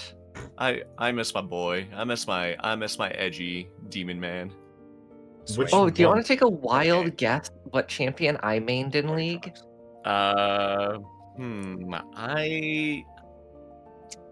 I don't know. Let me know when you want a hint. Okay, Ooh, Ember's a fan of Moscow Mules. That's fun. was it a Those are good. DPS class? I could play them as a DPS. Okay, so shit. Literally every character in League, I could play them in bot lane. Would it be wise to? No. Yeah, exactly. Okay.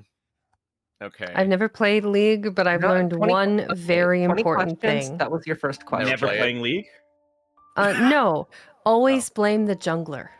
Yes! Yeah. You're already a true Leagueite. Good. What is it like the League equivalent of it's always the tank's fault? Pretty much. More or less. It's Yeah, always the little jungler's bit. fault. Every fail you die in lane 2, right? It's the jungler, not your fault. Don't worry. Yeah, It's that's not your because the fault. jungler wasn't there to counter gank. Mm-hmm. Exactly. Okay. Skog, I'm gonna say, was your main oh my god, what's her name? I'm gonna go with was it Plantley? Was it Zyra? Nope. It was not Zyra, dang. Okay, 18 questions left. 18 questions left, okay. Okay. What is your character's like motif, right? Does your character have a specific design in mind? Ooh, I feel like this is just gonna give it away. Yeah, that's Miles? Can we Go try ahead. to stick to yes or no questions? Yes or no? Okay. I think that's is how it a you're supposed to Darkin? do 20 questions. It- Sorry, what was it? Is it a Darkin? Darken? No, I do not believe so. Okay. Is your character from Demacia? I do not believe so. One sec, let me double check the geography here. Mm-hmm. Because I'm like 90% sure they're from a different area. Okay. But I have to see if I can pull up their lore section.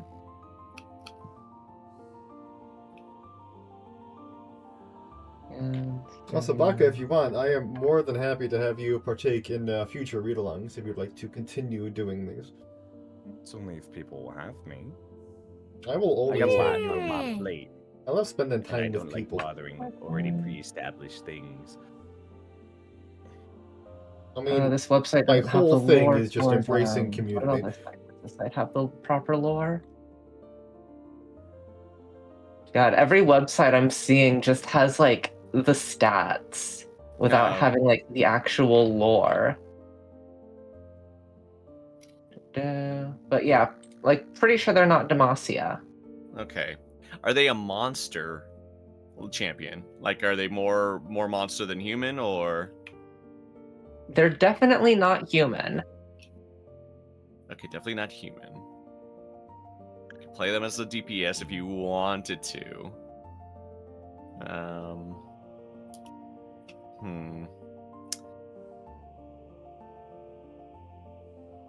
Are they from Ionia? So,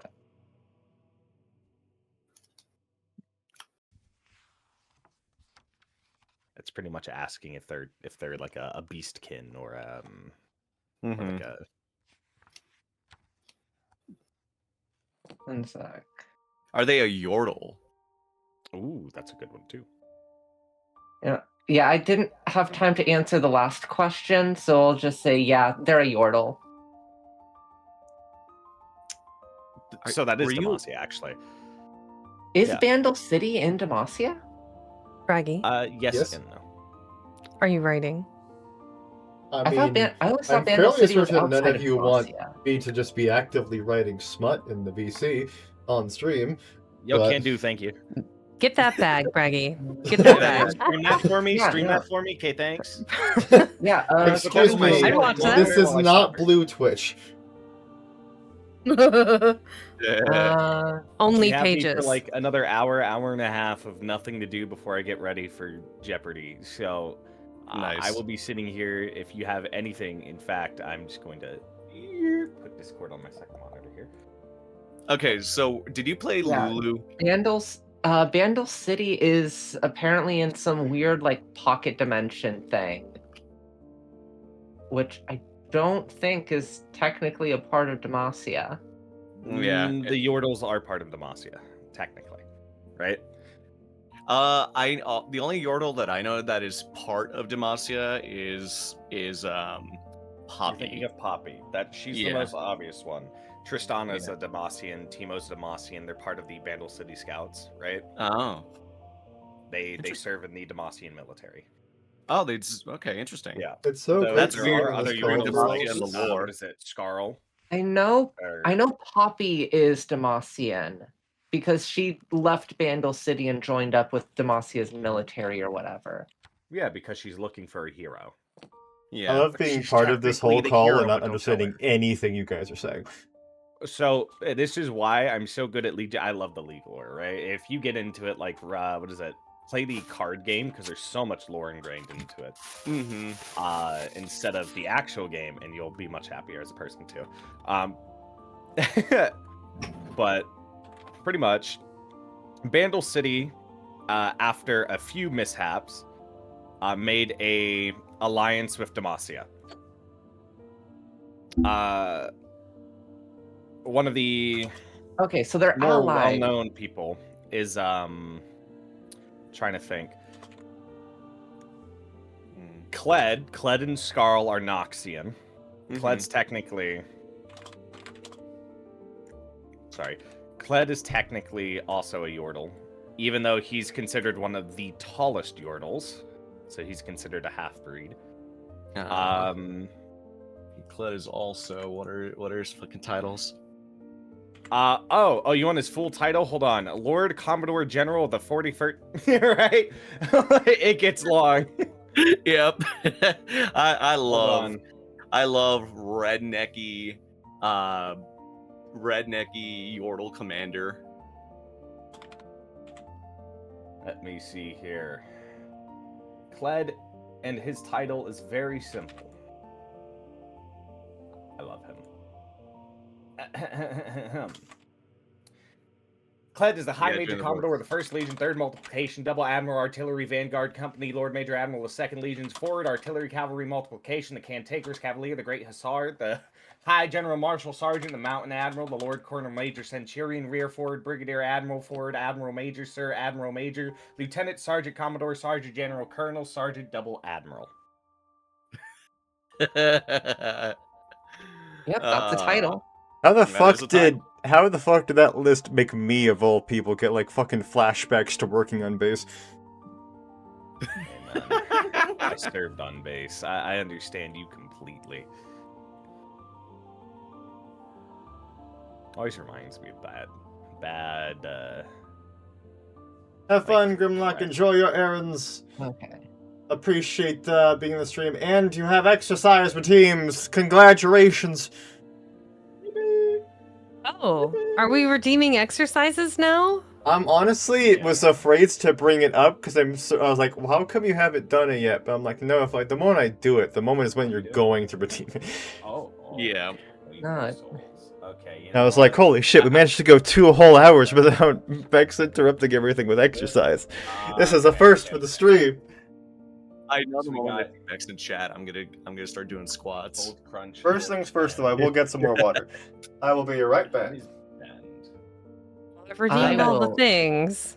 Okay, but yeah, Yordle, Bandle City, not directly a part of Demacia. Yeah, Allied, primarily allies. Bandle City allied with Demacia, but not Demacia.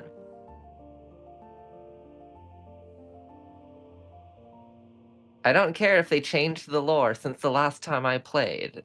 Bandle City is recognized as its own region and not just a subset of Demacia. It's where it is. It's within Demacian territory now, though. Which is definitely weird, but the Which is portal weird to it because like how anti-magic the Yordle or the Demacians are, and then the Yordles are so magical. They have returned with water. Time to begin with dumbbells, because they're the easiest.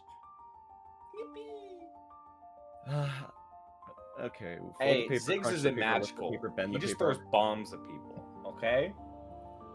To be fair, aren't they Hex Tech bombs, which are like sort of magical?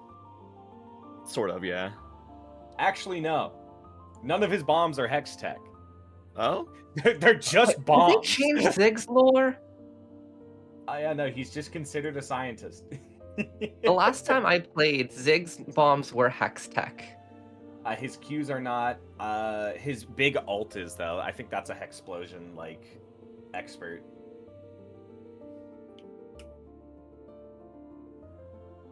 Yeah. Also, for people in chat, there are my socials that just got posted. Amongst them is my Twitter, which also happens to have all of the Twitter snippets that I've written. Like Get it's to crawling, buddy. show up. I've already done them. Girls are Okay, cool. easy. What are you on now? What are you on now? It was sets of 10. I already finished them. They're only 20-pound dumbbells. You know, like, what are you on? Oh, I finished What with the workout are you dumbbell doing? curls, and I'm The about to do the intermission will push-ups. be starting Junior. shortly. An intermission? Perfect. I get to join Bragi for this during my intermission. Let's do this, Bragi. Alright, 10 push-ups. Let's go. Understood. Follow on my mark. Let's go. You ready, Bragi? Yep. Start the up position. Come on, trooper. You ready? Yep. Down. I'm sorry, I'm in a mission. I'll do it later. 1. Down. Hold it. Fuck You that. bastard! Down. Come on, Bragi. Up. 3. Come on. Okay, we're gonna sit here for a bit. Give your arms some help. Okay. Down. Oh man, I really love this. Up. Thank 4. you. Come on, Bragi. Down. Up. 5. Down. Up. 6. Down. Up. 7. Down. Up. 8. Down. Hi, Muncha. Up. 9. Down. Come on, Bragi. You didn't think I was gonna let Old. you go. Fuck you. Up. 10. There's very little moaning from Bragi, so I'm not satisfied. I'm just like holding my breath and like clenching my fucking abs. You're not supposed to hold your breath, Grim. Mm. Just Yeah, let it out. Yeah, see, But if that's you I want, you know, When I'm actually hold your moving, glutes. yes, but when I Bach is agree. having me hold the position like a little shit. Hey, bless up, buddy. Welcome. you're lucky Can I- there's a cooldown. There Can I is. help you, I Muncha? mean, I did only set it to 15 minutes. Only. Then what was after? What was after? Sit-ups. Sit-ups? Oh, okay. Let me get back down. I'll bump these out instead of going the down up because that just gets suffers and that's not meant for this. Yeah.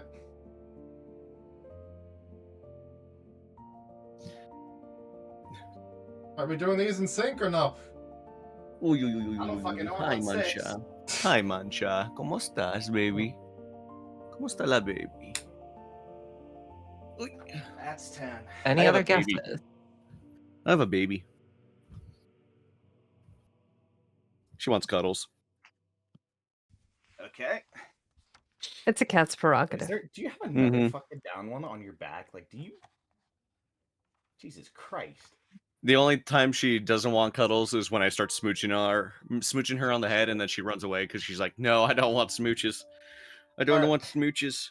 Last one of the standard set is my personal favorite. It's squatting time. Okay. Oh yeah, baby. These ones are fun. Hold on. Wait. Bragi, I'm gonna send you something. Okay.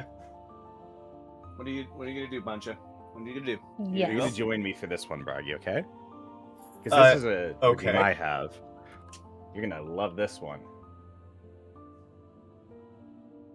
In fact, I know exactly where I want to put this. This gets to go in the streaming VC chat. Okay. So anybody who wants to join along with me. Go, Mancha, go. Go. What the hell did you send? What did you send him? I'm curious You now. said squats, right? Oh, Yeah. That'd be great. Technically, you do this for push-ups, but doing it for What? squats is much more fun. Okay. Oh.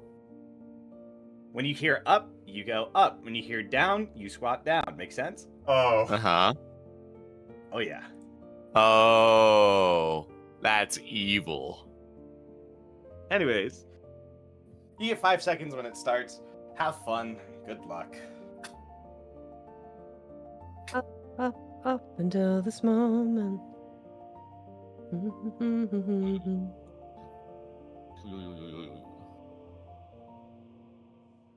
Anyway, do you want me to just tell you who I mained? I made a guess. Was it Lulu? Nope. Tristana? fuck. Hmm. Because you said technically in ADC, it could be. Yeah. Especially for Tristana. Or Heimerdinger, actually. I think about it. Oh. Or Kennen. Or Ziggs. Generally, there's a lot that could be played mid. Mid Top, and bot. I technically. believe Yeah. the phrasing was DPS. I did ask, Yeah. like, you said technically could be played as a DPS. Yes. Yeah. But that's ADC, right? So Yeah. technically, you could say Gnar. Oh. Gnar could be played, yeah. Yeah, Narc could be DPS, yeah. Could be bot. Tiny Gnar. I lived But such yeah, a so- kind life when I just had consistent movements and not holding the Bragi. position for Look. lengthy times. I'm telling you right now, I'm breathing in the nose, out the mouth, and I'm talking at the same time and doing this. You can do it too. I It's mean, not that yeah. hard. I'm just used Come to on, like I believe in you, the. Bragi. Let's Lock go. in, Grim. I already did it. Come on, Graham. Keep talking. Do what I do. Because when you start talking, you kind of forget what's going on and you get through it easier. You just gotta listen for up. I said I already bring the salad finished. down. Ugh. Now it's time for Starjack Skog. What are you doing? Yeah. What are you doing? Hey, Baka, I you want love to join Starjack. for Starjacks? What is what? What are you doing? What are you doing? Starjacks is a shoulders exercise. Starjacks are a workout that I had to do in band camp. This one time at band camp. I'm certain Look, we don't Skog talk had about what many happens such on the back stories. of the band bus. Ow! Ow! Okay, all right. I'm letting you go. Jesus. I'm at Fuck. 218 right now, so I need y'all to help me out here. Because the music's about to kick off. And by that, I mean it's going to sit me there for 10 years here soon. Okay. Have you guys Brings figured it out what down. Skog's main is yet? We have Corky. Porky? No, Guess not. Okay. Then it's Vigar. nope. I have you're not a enjoyed short playing person. Vigar before. Fair enough. Fuck. Yordle. Then what Yordle champions are left? I can give it away with a single Teemo? word. Was it Teemo? Yeah. Oh, you. You said single word. Satan. No, Yeah. no, I'm almost done. Lord Satan himself. Fucking Okay. Timo. Salad I down. played Teemo every position, every build. AD, AP, tank, bot, mid, jungle, support, Oh. carry. God, I hated dealing with with a Timo in the top lane, especially as old Aatrox. What do you mean? Because motherfucker would blind me, and old Aatrox was basically a beach stick who relied on hitting with auto attacks. You fuckers! You little satanic asshole. Yes, No. At and least Skog good. acknowledges it. That is fair. Hated Timo. Still hate Timo. Haven't played in years. Still hate Timo. Teammate got I an update. still have my old Teemo hat laying around here somewhere. Nice. You wanna know who my favorite character is? Who? Ahem. I'll have you know. He's the Magus Ascendant. He is power incarnate. Oh,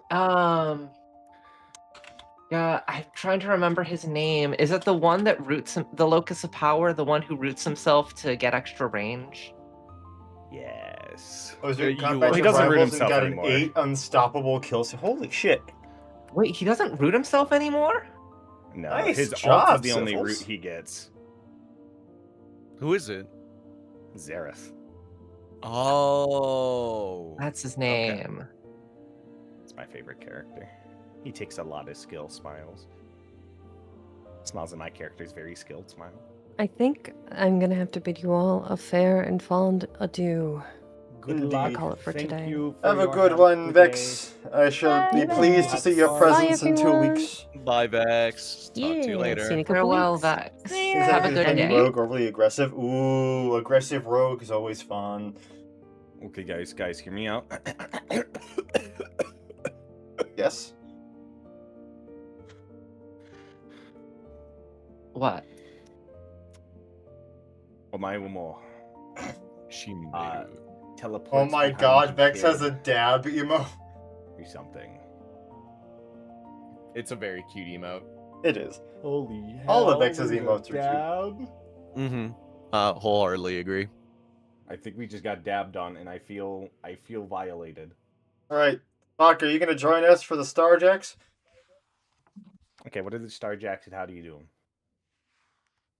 I think it might be easier if I just turn my webcam on for a bit so I can just demonstrate. But also I'm in the middle of a mission on Warframe, so Right, give me a so- minute to attempt to find someplace that I can be somewhat safe. Okay, I think you can describe this properly. Alright, so Baka, T-pose. T-posing. So, what you do now is you rotate your arms at the shoulder in small circles. Yeah, so you're doing circles, got it. You do. We'll be starting with 10 of those. Okay. Yeah, we'll do So 8. 10 circles. Tiny circles, which are harder, or big circles? Tiny which are circles easier? to the start. Okay. So tiny, One then moment, getting you're- larger, or just tiny? I mean, enough that you can get like a proper rotation, but not like a big circle. Like you can feel it. You'll feel it in your shoulders. Yeah. And then once you do Even that when 10, like tiny circles. Here, I'm Okay. just gonna turn my camera on for a minute. My room's clean enough. 8, 9, 10. Hop back into keep the your VC arms up. chat. Okay. 15, 16, 17, 18. Can I actually- 19, Oh, one sec. 21. I have the wrong camera set up. oh 'cause I Baka, was you don't want to be messing around doing that because these are counting down. Oh, I count up. with No, I'm saying we're gonna do video, sets of Twitch, 8, then 7, then this. 6, then 5. test. Okay, 6, 5. I'm gonna scooch back as far as I can. Okay, so first, T-pose. All right, Posing. starting with palms facing down. Yep, palms are all And it's out. going to Okay. be starting with 8. 1, 2, 3, 4, 5, 6, 7, 8. Palms up. 1, 2, 3, 4, 5, 6, Oh. 7, 8. Palms forward. 1, 2, 3, 4, 5, 6, 7, 8.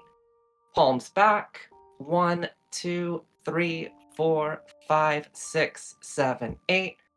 And now we do 8 circles forward. 2, 3, 4, 5, 6, 7, 8. 8 circles back. 1, 2, 3, 4, 5, 6, 7, 8. And then you repeat that, counting down to 7, 6, 5, 4, 3, 2, 1. Yeah. So 2, 3, 4, 5, 6, 7, 1, That's easy. 2, 3, 4, 6, 7, You can definitely feel it 1, in the shoulders. 2, 3, 4, 5, 6, 7, 1, 2, 3, 4, 6, 7, 1, 2, 4, 7. 2, 3, 4, 5, 6. Hey, Grim, you want to know what I was doing yesterday? Go on. I was doing this, but with 5-pound weights. My Jeez. God. 2, 3, 4, 5, 6. Yes, because marching band, we were very, very particular about you must have the endurance to do the full show with perfect posture. Oh fuck, the enemies got to where I was hiding. I need to murder a few so I don't lose this mission. 1, 2, 3. Fuck 4, you. 5. 1, 2, 3, 4, 5. 1, 2, I will- 3, 4, 5.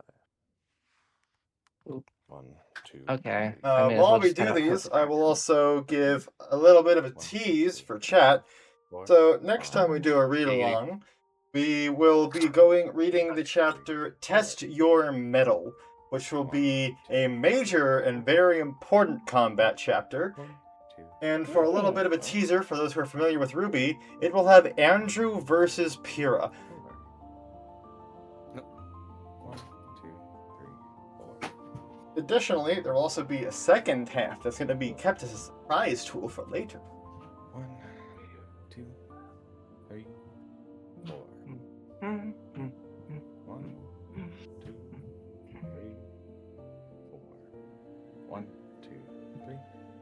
1, 2, 3. 1, 2, 3. 1, 2, 3. 1, 2, 3. Back in marching band, we would, instead of starting at 8, well, we started off starting at 8. But by the end of band camp, we were starting in like the 20s. By the end of the season, we were warming up with a set of Starjacks starting in the 30s. 1 Mississippi. 2 Mississippi. It was 1. pain and suffering, 1 Mississippi. 2 but like Mississippi. the amount we worked out made it so when we actually got to a competition, keeping our arms up was not difficult. Yeah, when you do that much they for the do that shoulders. For that exact reason. Oh, yeah, I'm not doing this part. This part's rough, and I am lazy. Yeah, I have. Yeah, I have not played League in so long. I remember when Blue Build Ezreal was a thing. Oh yeah, that's been gone since season 8. We're on like season 16 now. Jeez. Yeah, because Kleptomaniac was removed. So there were so many good builds that were. Well, I mean, it's season 8 now. They added a bunch of new items and abilities and all this other stuff, as well as lane. It's completely new.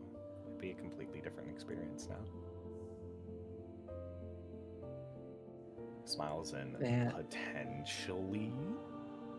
Supports these days are so spoiled with options. I remember playing Teemo support before Spell Thief's Edge got released.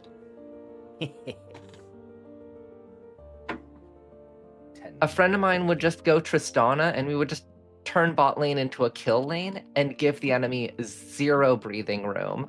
Oh god. I don't even know what that properly means, but it sounds horrifying. So the way the meta traditionally treats bot lane is you have your AD carry, which is a ranged character that needs to just sit and be babysat and farm for a significant portion of the game until they have enough resources that they can start carrying the late game. Okay. Then they have the support, who is the babysitter that is just supposed to help give them breathing room to actually farm and make it to the late game. Me and my friend played a very aggressive option where instead of playing a traditional AD carry and a babysitter support, we played hyper aggressive characters that just constantly jumped on the enemy AD carry and never gave them a chance to farm. Oh my. Which meant that we got a bunch of resources from killing the enemy AD carry repeatedly. And the enemy carry just never got to play the game. You love to see the suffering and misery that can be invoked in League of Legends. Yeah, you're not wrong. Yeah. There's another thing. One of the differences between Dota and League is Dota has a mechanic called denying, where you can kill your own creeps to prevent the enemy from killing them and getting gold from them. League does not have denying as a mechanic, but Teemo does have a blind built into his kit.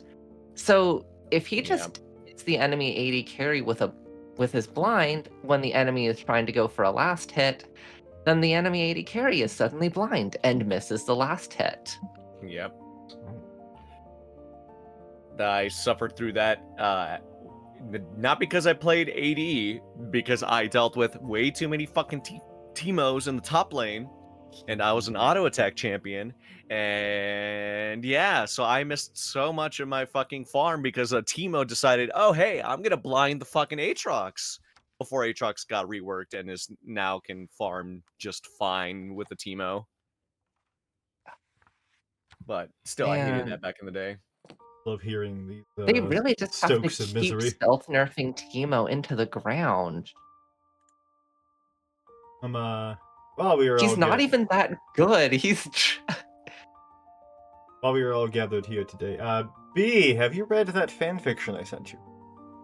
I did. I liked it. Fan fiction. I mean, it's literally what we just read through, but Oh, so it's where what you're telling me, it's where Skog gets to, you know, tongue at. I mean, I'm sure Skog would do that. I'm sorry, you were a little bit quiet there. What was that? Go on, Baka, say it with your chest.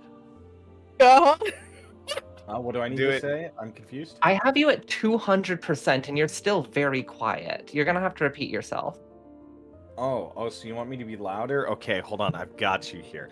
So, what I Immediately said resist the volume. is when you're sitting here attempting to do whatever you're trying to do, I need you to realize something, okay? Okay, let me all echo cancellation. Let me turn off my noise suppression. There we go. God, I hate this so much. So what you're telling me is that Skog just wants to read another line where they get to tongue ass. I understand. You know, I've never really been a fan of eating ass. It's always just been a little bit too unsanitary for me. You'd think that maybe, right, like the sanitation would be an issue for some people, but they still do it, don't they? They do. They do. They do indeed. Hey, you can't kink shame, right? No, we can. No. It's fine. Graham, I'm no fighting kink shaming. Throat Clogger Okay, 13 but in the like mid any, lane, so like I everyone in understand. this VC doesn't agree that pedophiles should be put at the stake. Well, that's a weird comment, but It's Okay. technically a kink. valid as hell. Technically, it is a kink. It is That is a morally kink? horrible, and people who do it should die. Now, here's the thing, Grim. If you have... One, I'm mostly against the death sentence. Mostly because Mostly. if we say, hey, there's this special subset of crimes that are especially bad and let us give especially bad treatment to certain people, then people in power can just say, hey, this group that we don't like, we're going to define their actions as being this one bad crime that everyone says that we can sentence people to death for. Mm-hmm. This is not a hypothetical. This is just what's happening to LGBT. Well, I mean, I know that.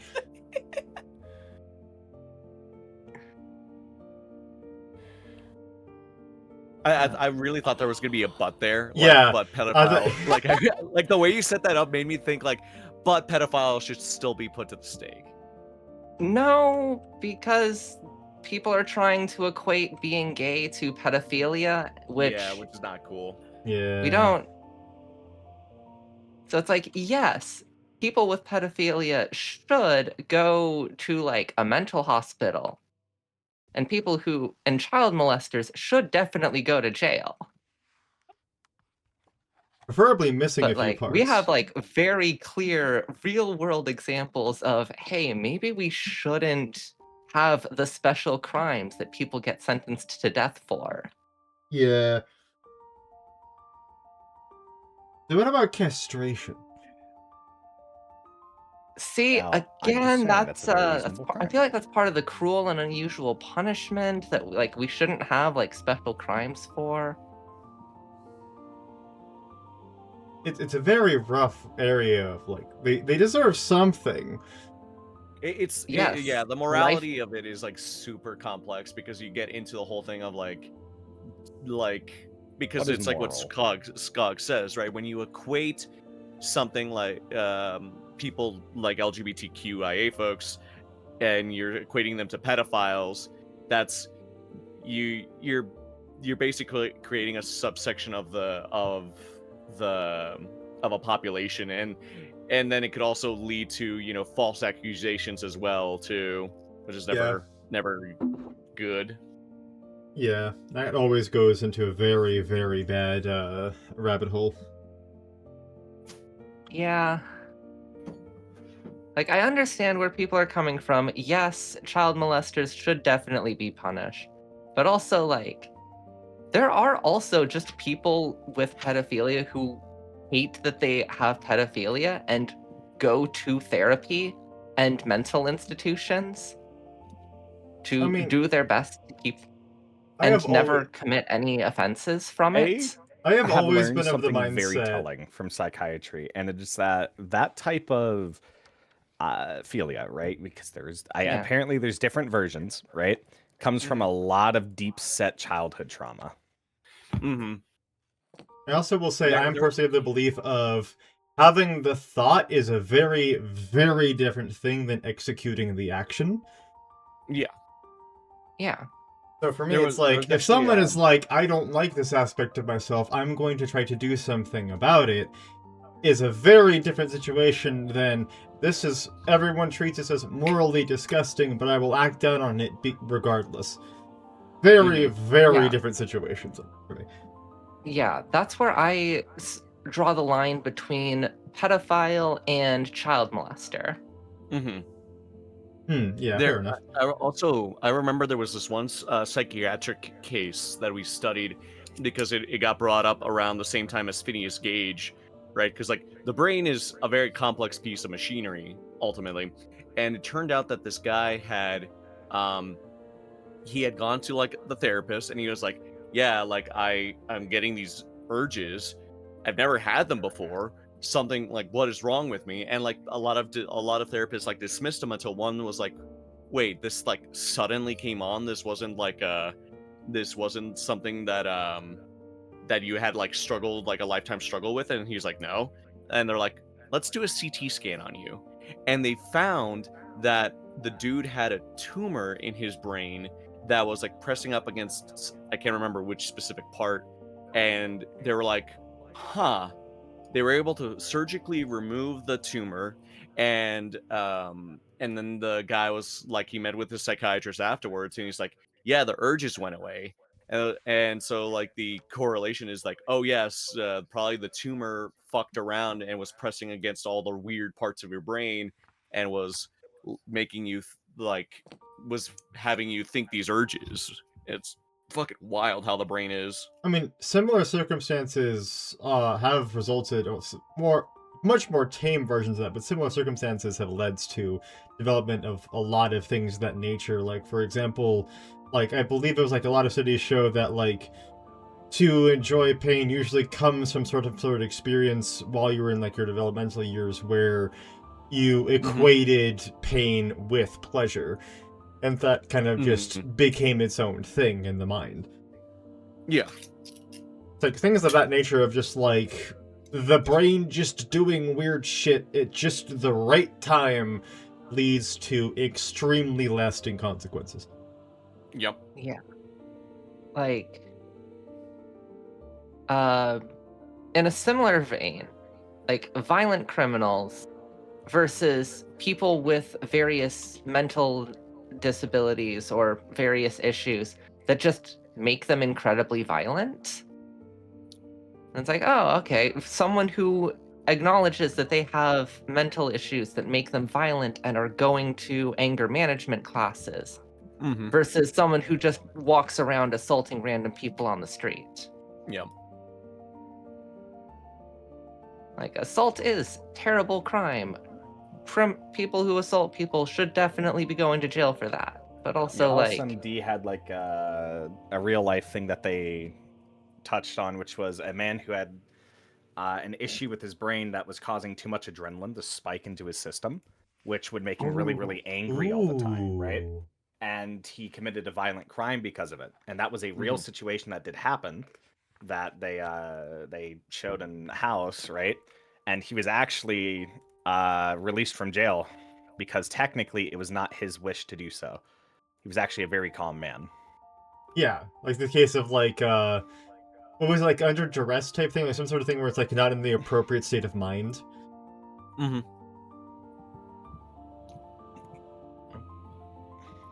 Wild. But even then, to that extent, it's like the Joker argument is what I like to refer to it as, where it's like, even if someone is very clearly like clinically like not in their right state of mind, if they do still repeatedly perform the actions, like if they still repeat the same bad actions, even if you can prove it is because of this altered state of mind and all of that, can you really say of like, well, we can't prosecute them because it's like, it's still not safe for the rest of the community, because it's like, whether they want to or not, they're still doing the action repeatedly. That is, that's like the very pointed thing of like, if it's like, even if it is because of a condition, if they are repeatedly doing an action, what do you do about that situation? It depends on the state, because in like Arizona, a lot of times, you know, people will be put into psychiatric care at a certain point, and it's typically like a court-ordered thing, but it also depends on the state too, though, and it depends on the country, because you know, we all know that the United States is really bad about healthcare. We don't have the psychiatric facilities anymore to really like house people who are, you know, like the old term would be like criminally insane, right? We just don't have those resources anymore. And if there are those resources available, they're typically privately owned and like really expensive. So it's part of the reason like why, you know, we have such an influx of like homelessness too, especially, and drug use, is because, you know, we used to have psychiatric facilities way more common, but the other thing too is we loosened the regulations on them, and they were terrible places to send a lot of people, though, because, you know, that's why we had lobotomies and all that shit, because these places weren't being regulated.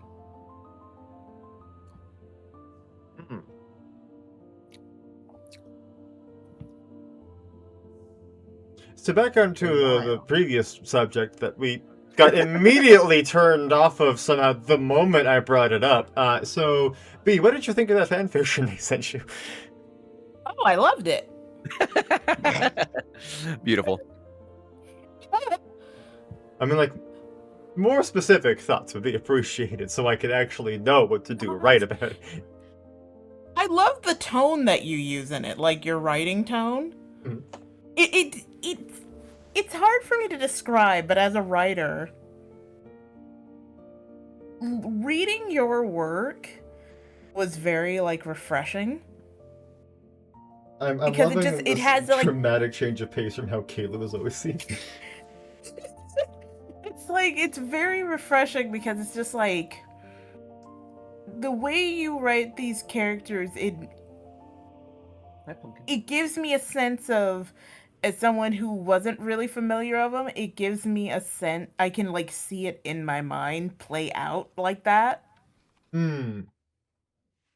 I really like your tone and like just the way how you write dialogue and stuff like that. This please.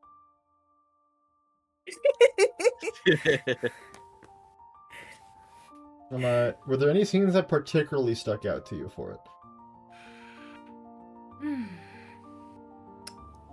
Is there? I know if I go back, I probably what I did was because I have a thing wherever I like a fanfic or whatever, I will go back and like highlight like dialogue and stuff that I really like. So I probably did at some point. I mean, we've got time.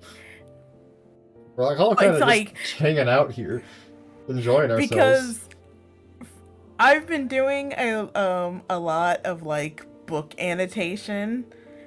Ooh. Like I'm that person that has all the colored tabs, all the highlighters, and just It's moments like going these that make me through. reminded that you are actually a legitimate librarian, currently employed. Yes, I'm one of those people who, you know, has the Goodread account, who like keeps track of all of the books that I've read, and I now have a goal where it's like I won't count a book as me, like my goal now is like I won't count a book as quote unquote read unless I give it a review. Just like a thorough, detailed review of it. I mean, I can agree with that because it kind of like follows the principle of like you have not just consumed the material but actually thought about it. Exactly. Because I've noticed, like, I can always sit, like, with my book list, I can go through 120 books easy. But if you ask me to go through with, like, detail about each one, it probably just, like, blended together. So that's why I started like commonplace books and stuff for, or like reading journals for like my own reading journey and whatnot. Like That's a really good idea. it's just so nice to just like have things where I can go back and reflect on why I like this book. Like my favorite that I'm rereading was Catcher in the Rye. Like Ooh. I remember I loved Catcher in the Rye, but I didn't know why I liked Holton, the main character, so much. And then rereading it now, and me understanding like the thematical, like all of the like themes of it, and like the foreshadowing that it has, the world building that it has, and all of that like just culminates into like the love I have for it. That is really amazing nerdy. to hear. No, don't diss yourself on that. That's good. Yeah, that sounds fantastic. Like that's one of the reasons why like when I'm either narrating on stream or just talking about like the stories that I like, I mean I'll go into depth with it. I won't say I like the thing because I like the thing, right? It's just it helps you. It basically, I guess the best way to put it, it helps you digest what you like, right? It's also a big part of media literacy is actively, analyzing and looking over a story that you've enjoyed.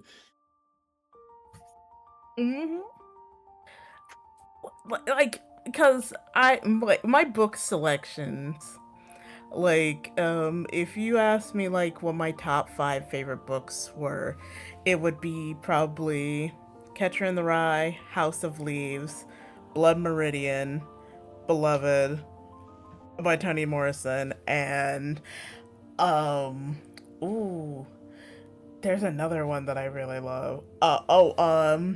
It's called Night on the Milky Way Railroad. Oh, okay. Huh. There's like so many of these other ones.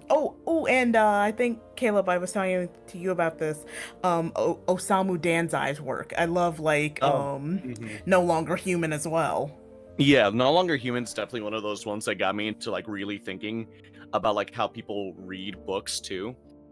And reading like in the sense of like how they understand the work, because a lot of people tend to look at like No Longer Human specifically as like, oh yeah, no, this book is super scary or this book is super unsettling.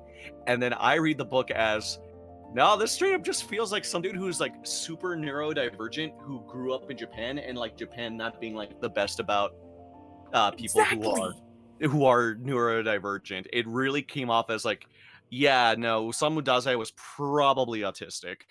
Exactly. That's exactly what I mean. Like, I like it because everybody's like, oh my god, it's so like scary, but it's like the word you're looking for isn't scary, it's more so depressing. Yeah.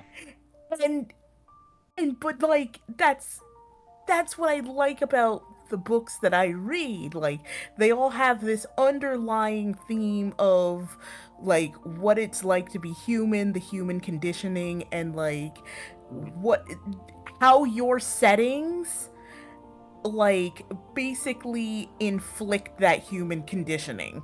Like, yes. The hopelessness and depression that you feel in House of Leaves differs greatly from something like No Longer Human. Like, it's the same feel, you get that same crushing weight of like hopelessness, but for different reasons, and the settings are why it's different.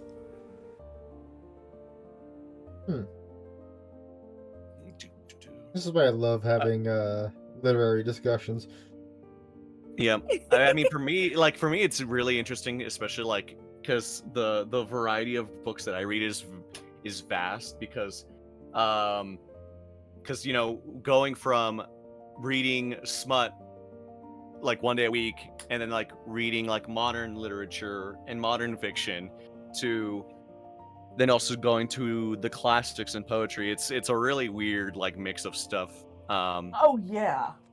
Though I know I realize I really do like reading into things, or like reading things that like straight up have a very like almost revolutionary tone, or like a sort of irreverence to a lot of government stuff. Because I recently, well, I mean not super recently, but like this past year I read Babel by R.F. Kuang. Ooh. And that one's really good because it's straight up and unapologetically saying like about like how especially academic institutions, how they might say they're super progressive because they include diverse identities, but how they still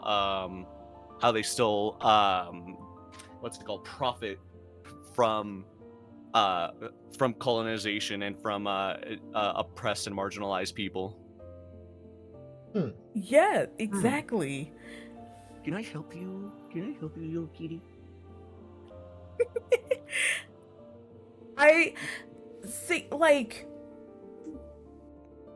I like, like, especially what you brought up with, like, even with smut, there's, like, different, like, there are differences in it as well, like, so, growing up black, like, you had a bunch of, I guess you could call it, urban, like, smut that was, like, much different from, like, your paper dime back, like, romance novels or whatever. It's one of the reasons why I started like making the fanfics the way that I do, because um a lot of book talk would talk about like quote unquote like spicy novels or whatever, and then I would read it and I'm like, It's not spicy, that huh? spicy. Not that spicy at all. Yeah. I'm like, this is like mild salsa. Like, come on now. But I realized, like, I grew up with, like, authors like Sister Soldier or, like, Zane and stuff like that, which is much, much more intense than any of the other ones. So, of course, to somebody who has been raised on those, like, dime store paperbacks, of course, something on, like, Book Talk would be, like, more spicier than they're used to. But for someone like me, it's just like, eh. I'm very much of that same mindset. It's like I'll find someone who's like, "I'm a freak because I like to be choked." I'm like, that's it? Exactly. Haven't seen the worst of it. Like, until you Exactly. black out? Like, it's like do you want them to go after you've passed out, or? And they just look at you like that thought was a thought that they never even considered was an option. You're like, oh, okay, so you're the vanilla kind of freak. Exactly. Like you're just dipping your toe in it. Crunch vanilla. You like to think that you're special, but you're still just vanilla. You're like the kind of one that's like, oh, this is the kind type of vanilla that actually has, little bits in it. I'm like, I see.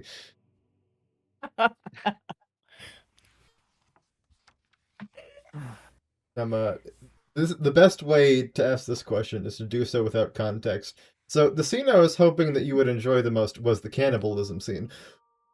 Yes, actually. See, and I'm not even gonna question it. this is so funny because it is kind of a taboo, but also I understand and I get it, and I kind of like that I get it. I mean, it isn't even treated like it's sexual. It's literally just a man just trying to survive. Exactly. He's kind of having a little bit of spite while doing it, but he's just trying to survive. But, like, it's so... That's also, like, a funny one. Like, we talk about, like, I remember in school, when I used to be in school, we talked about, like, the horrors of, like, the Donner Party. I thought you were going to say the Dom Party, and my brain went, what? Giggity. Like, what's horrifying about the that? horrors of the Dom Party? Huh? It's like, oh my god, it's so horrific. It's like, as if that wasn't, like, a thing that's already been, like cannibalism haven't been a thing for, like, generations before that. Yeah. I mean, it was a bit horrifying in how it was done. It was just... The fact that it was cannibalism wasn't the most horrifying thing about it. Exactly. But then again, I like horror, so... I love horror and, like, horror movies like that. So it's like...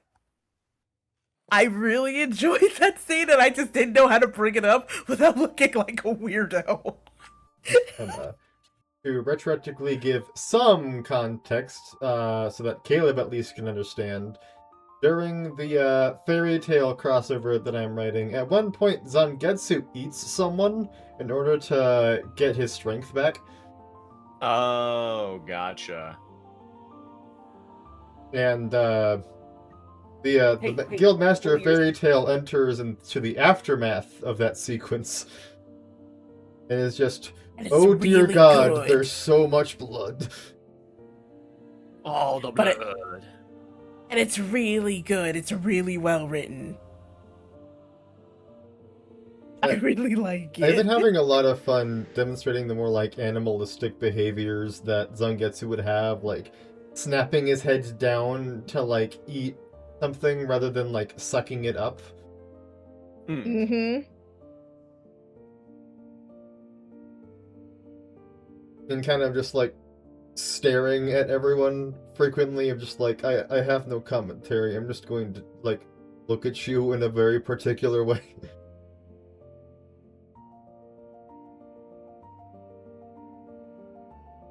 Yeah, it's so funny because I've seen so many people leave comments that are just like, this only is a complaint that makes sense because you don't know the big reveal that I have had planning for so long. Oh, I love the big reveal. I love those whole big reveals in I mean, books. you're It's aware like- of the reveal, but it's also why you're able to enjoy it so much more because you can see the details. I adore foreshadowing in media. It's one of my bread and butters of media. It is my favorite thing to do in the story. It's just to like know exactly what I'm setting up for, so I just put every detail I conceivably can without just saying it outright. On the topic of foreshadowing, hey Grim, do you want to introduce them to Immoral Guild? Oh dear. I know for a fact B is gonna like it. I feel like Caleb would just be like, why? I don't think Because it's funny. I don't think he's gonna have complaints. I think he's just gonna be like, why the entire time. Why? Why, Sky? Why?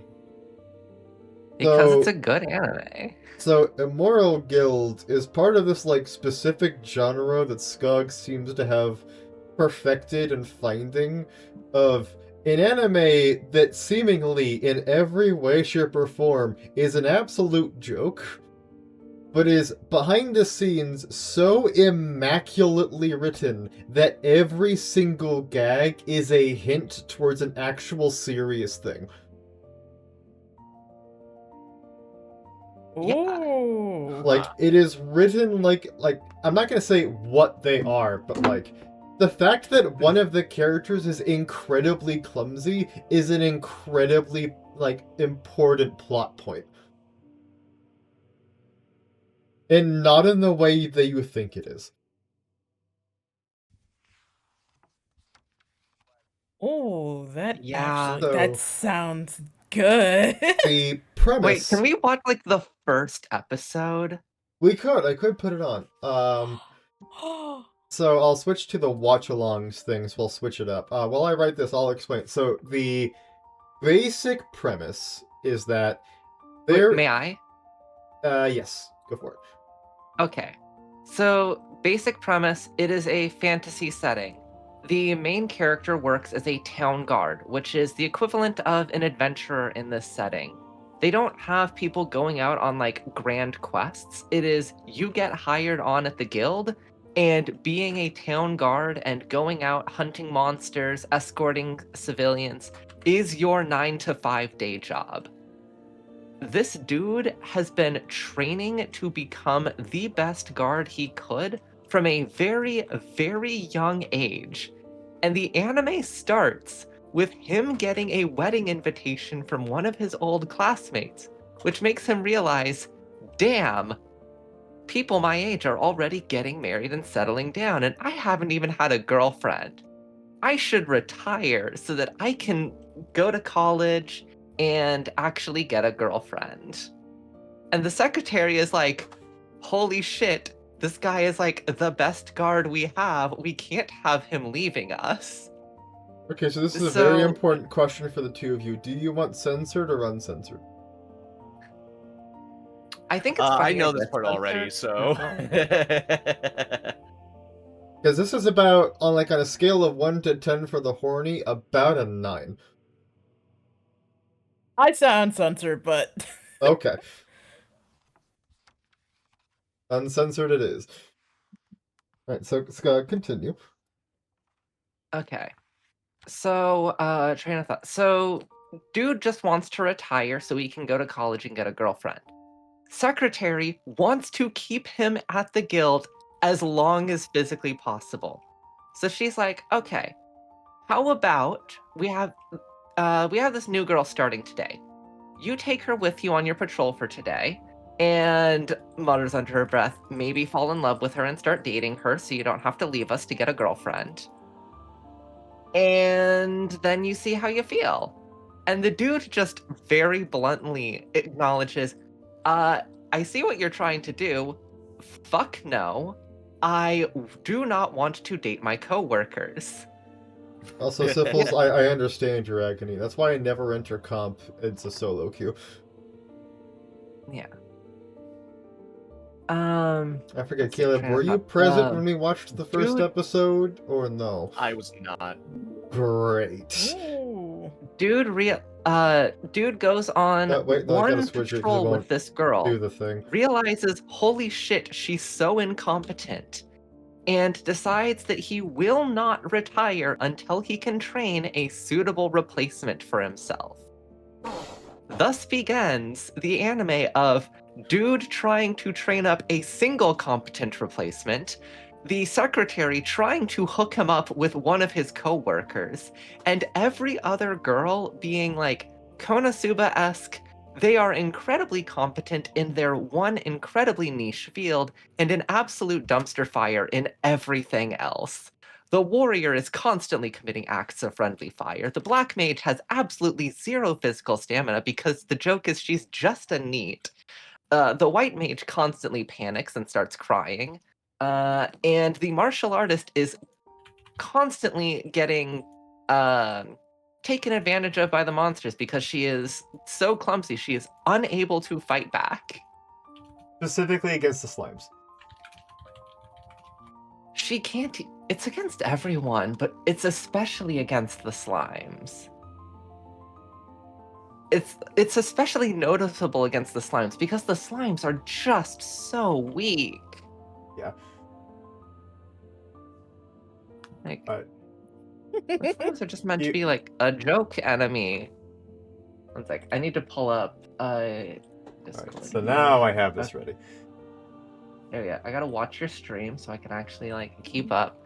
Okay, I am ready for this.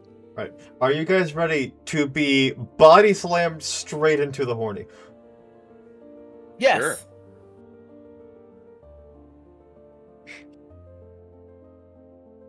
Oh.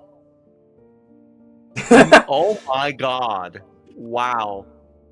I told you, you're getting body slammed into it. You went with the uncensored version. I did give them the option, and they did say uncensored. I thought you meant like the uncensored like synopsis. Oh. No.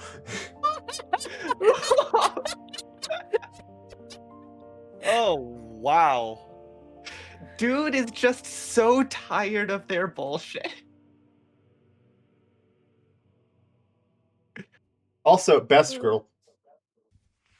Yeah.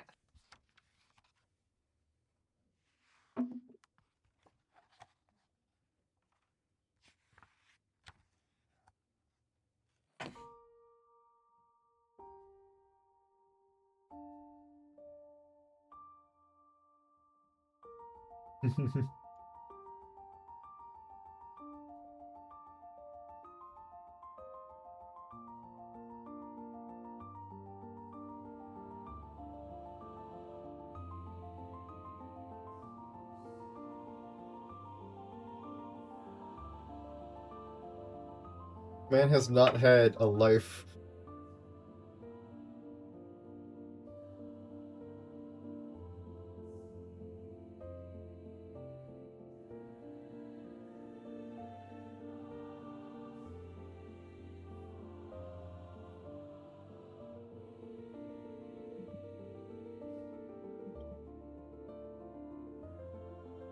Also, thankfully, these two purely exist to just be adorable at all times. Aww. The squirrels literally just exist to be adorable. She's just fucking double cheeked up on a Tuesday afternoon. What the fuck? Yep. Yeah, Hiramuki suffers a lot. I bet. She has sacrificed all of her brain cells for cup sizes. Beautiful. No, she. God, I wish I could say what she sacrificed and what she gained from it, but I can't. I know what it is, but I'm not gonna say it, obviously.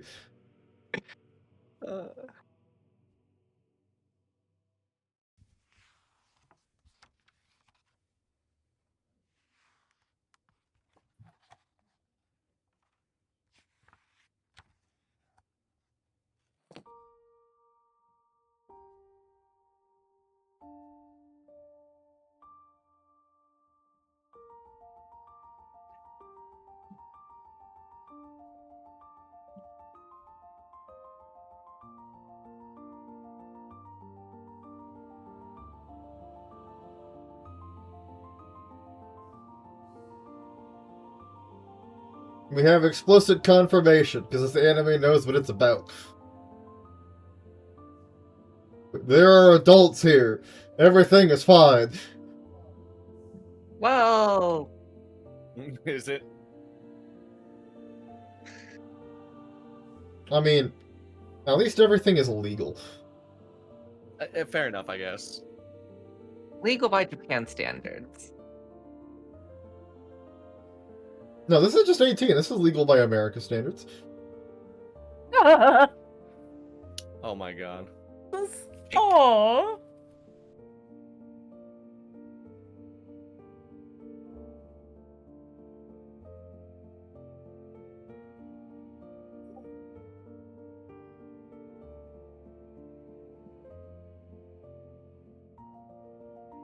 Wow.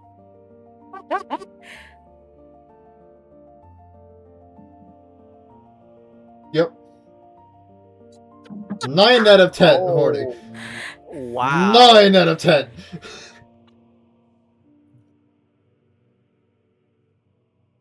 Zero hesitation, just getting right into it.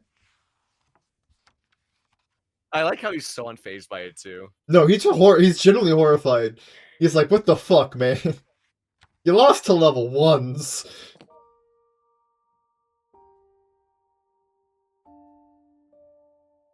The music clearly is helping.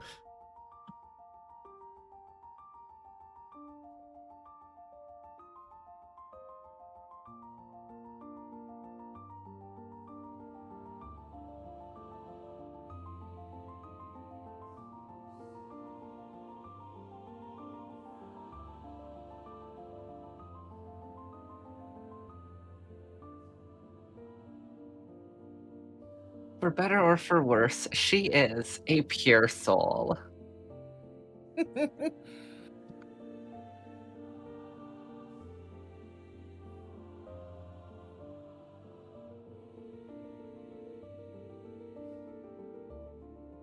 love how he's so worried that she has to confirm, don't worry, you are indeed grabbing the monster.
Oh dear.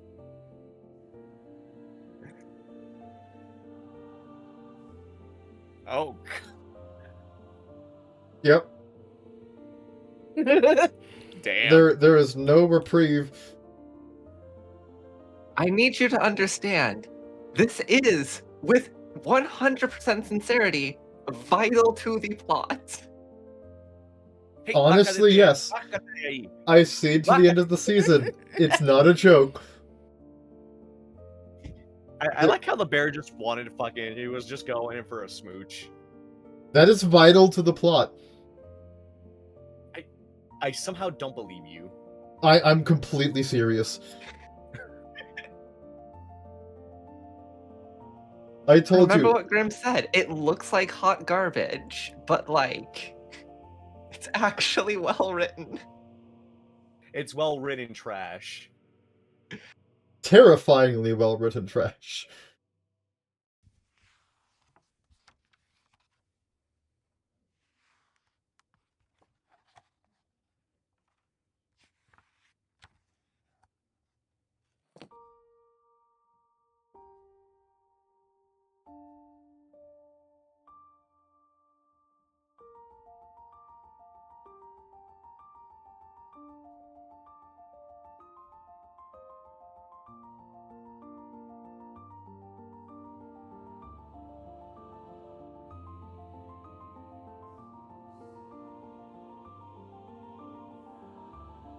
We're already getting the second party member in the first episode. That's wild. Yeah, they gotta go through it quick. Yep.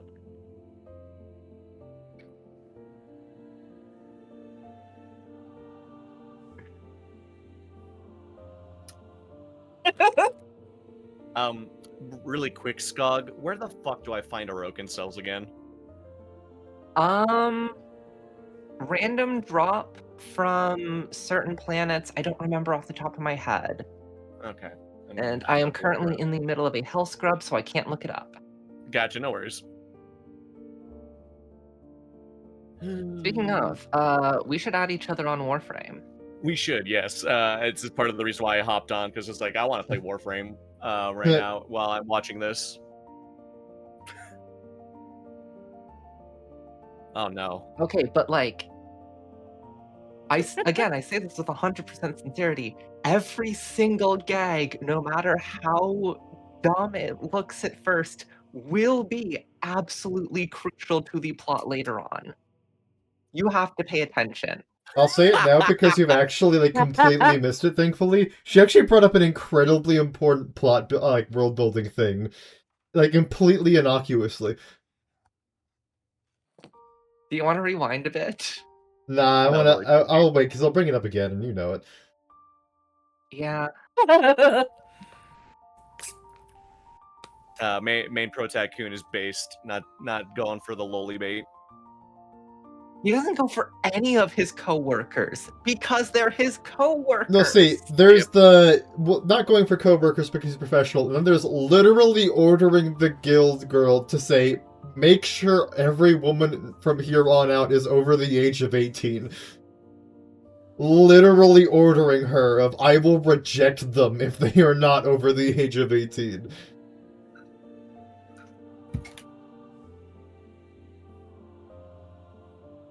I'm gonna head out. I'm gonna get ready.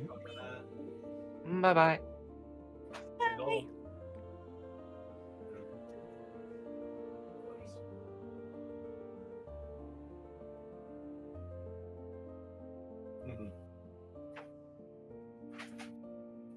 Hey, get out of here. Sí, porque it's because I left the door open because so I could keep an ear out for you, hermano. Pero no hizo nada. No, she stayed in her room most of the time.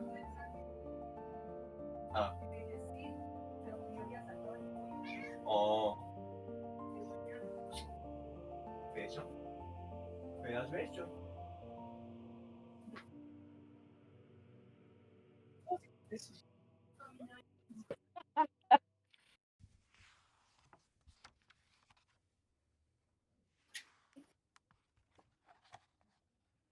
By the way, Amazing character design. Guild Girl is actually literally MILF, by the way. Literally MILF. That was her daughter. Oh, God. I'm really sad that you don't get to meet their father in the anime. Yet. Look, I really hope they get a season 2, but I'm not holding my breath over it.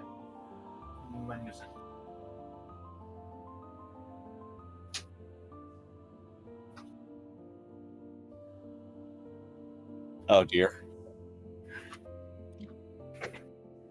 Don't worry. She learned. Does she? Probably. She very much gives Genki Girl vibes, and she'll never learn her lesson. She has a ping pong ball floating around inside of her skull. Oh yeah, so completely fucking smooth. I think it's more like, you know the TV icon when it's on its screensaver and it's bouncing around?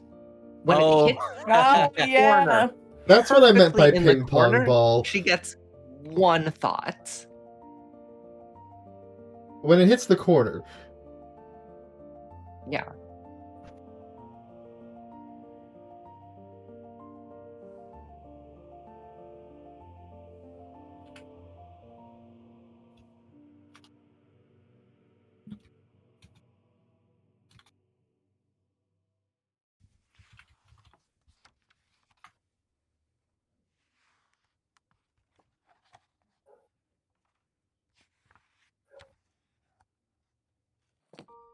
I love him. He's sincerely trying to be a good leader. He's like, okay, I have to give them the opportunity to learn. I have to try.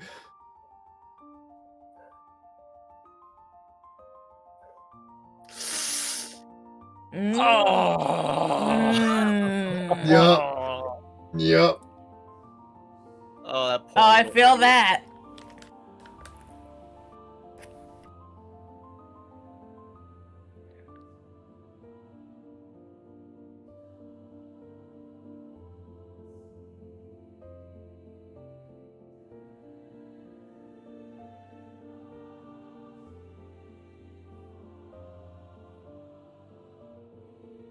He's trying so hard.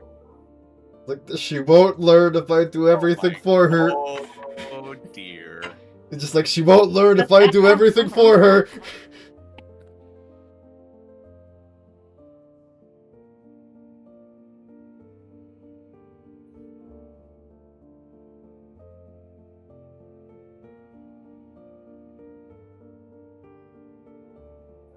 I just love, she's like, I never considered this was a possibility. What the fuck?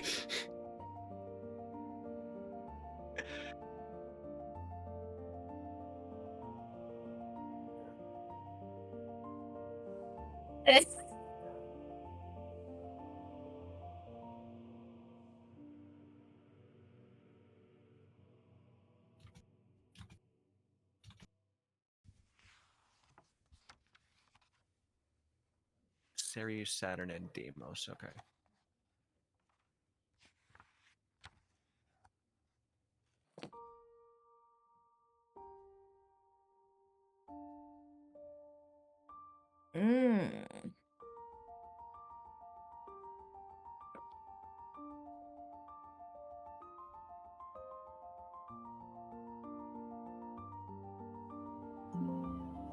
Well. Gotta pay the bill somehow.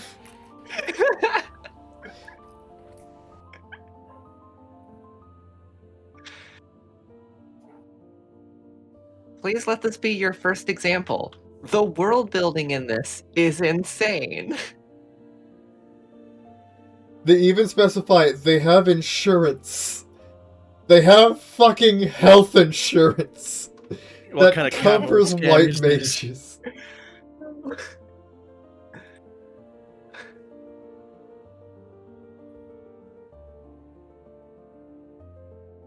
Oh. That's what she said. I mean, it's about to be what she said.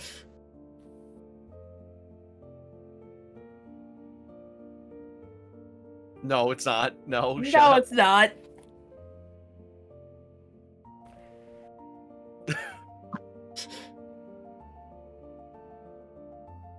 I love this so much.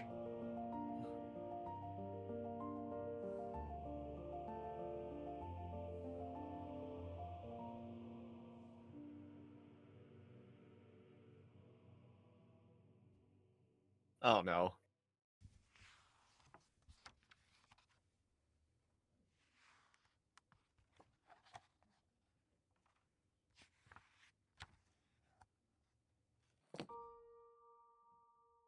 Oh my god.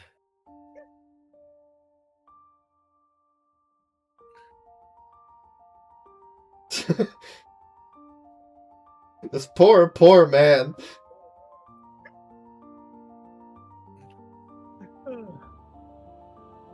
He just wants to retire.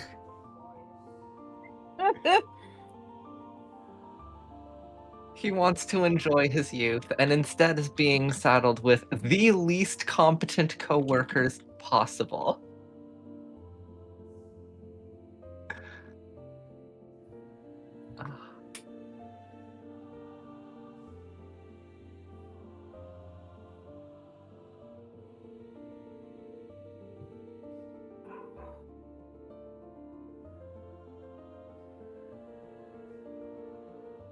That was plot relevant.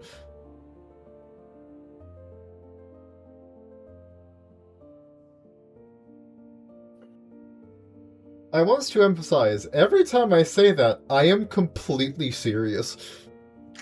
I will not once joke about that, because it's even funnier that I'm serious.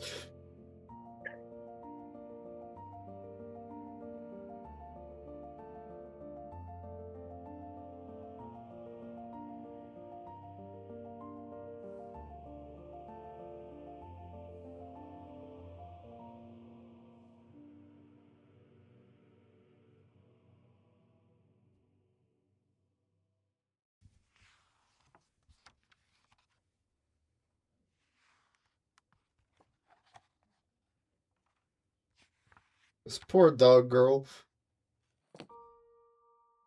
She really has golden retriever energy too, which is really funny.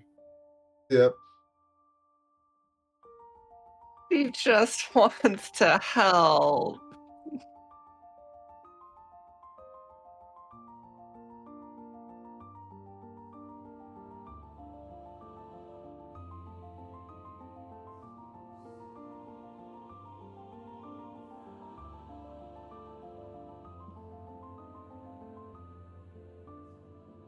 Automatically best protagonist ever.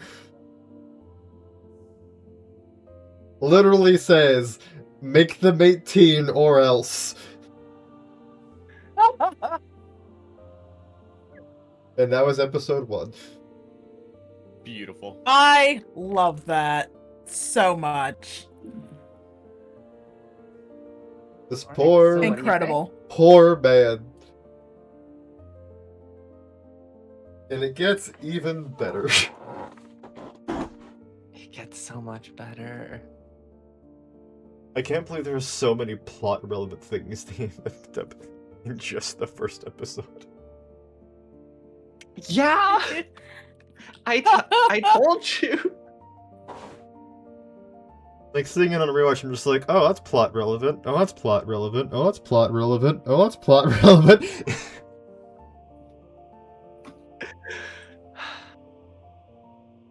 Yeah. Alright, we are at the 3-hour mark. I did not think that we would get through the read-along that ridiculously quickly. I think we did it in like a single hour.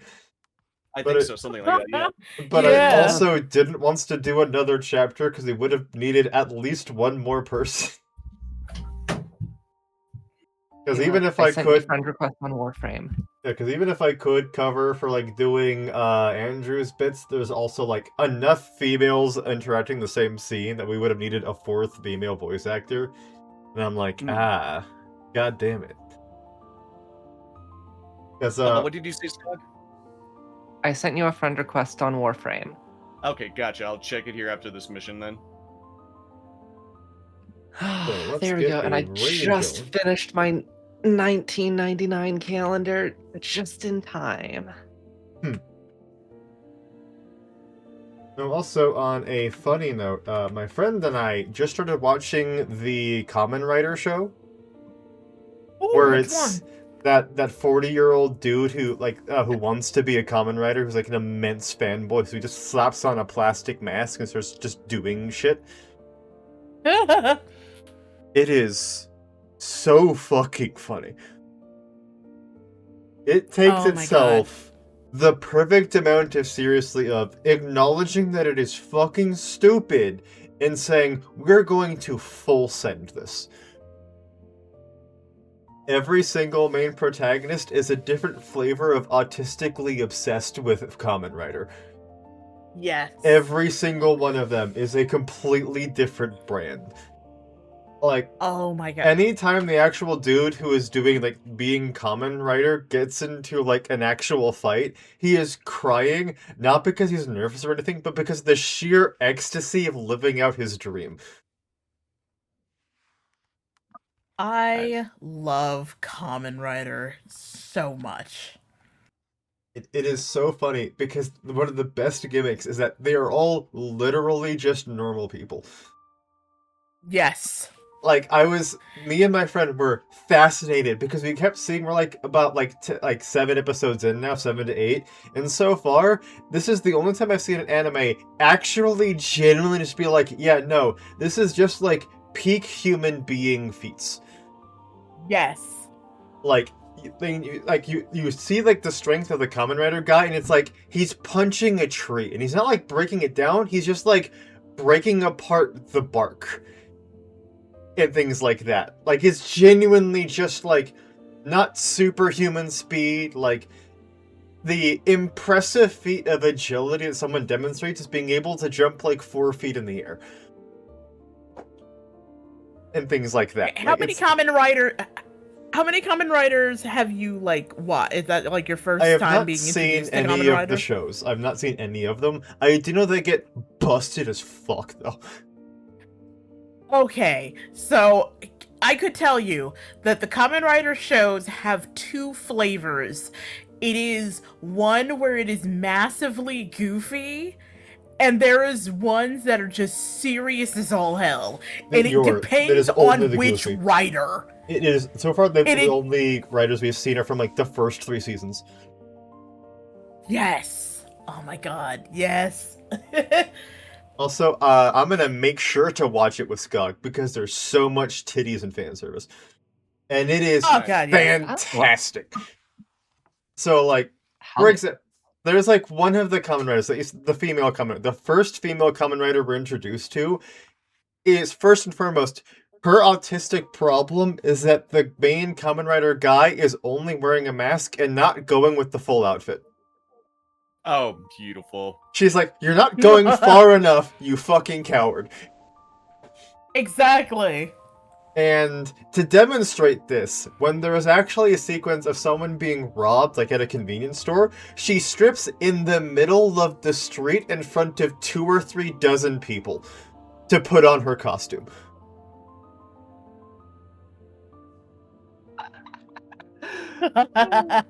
And I think something that will sell everyone present in this call, the smallest cup size is like an E cup. Jesus. Nice.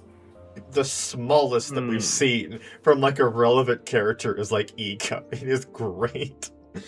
Like I said, it is a show that knows exactly how stupid it is, and he's saying, yeah, we're going to say it with our fucking chests.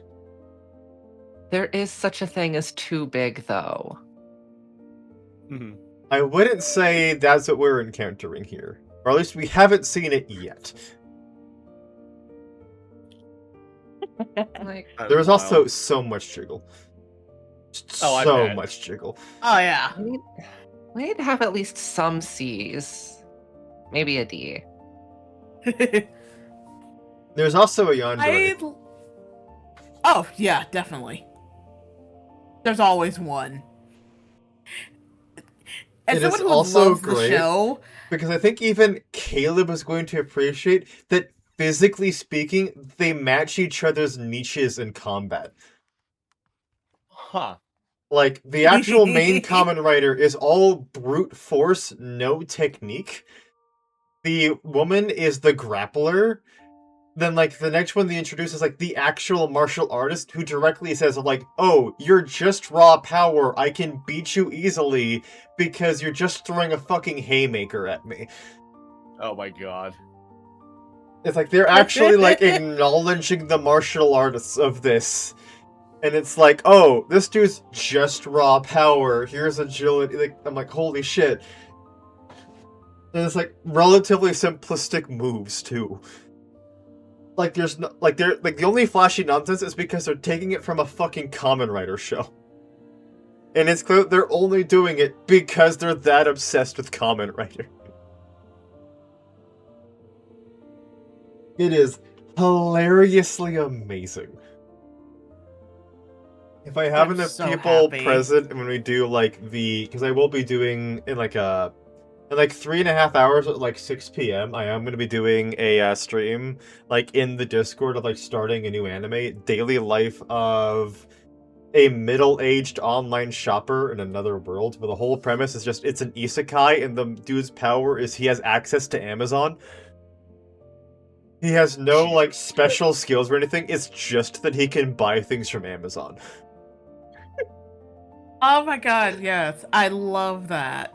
And like if we have enough people and we decide to switch over, I'm gonna like show us like some of the Kamen Rider episodes because it'll just be amazing.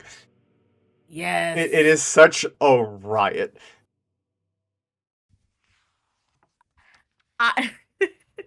I'm so happy to find like somebody else in the Kamen Rider. I'm ecstatic. See, I've always been more on the Power Ranger side of things. But that is because I've never understood that. To be fair, it's because I've always liked the Megazords more than anything else. Meanwhile, the Kamen Rider is just like the live-action version of JoJo. Exactly. You would like Super Sentai. Super Sentai is basically. I mean, I also like Super Sentai because it's just Power Rangers, but the actual like stories are just better. Exactly. I like Kamen Rider because depending on the Kamen Rider, you will either have a goofy as hell story that'll gut punch you, but also still be hilarious, or you will just have one that's serious as all hell. Yeah. By the way, Caleb, that wasn't like any exaggeration. Kamen Rider is literally just live action JoJo. Yeah, I know. Oh, I've yeah. seen I've seen clips of it. I've not seen Kamen Rider yet.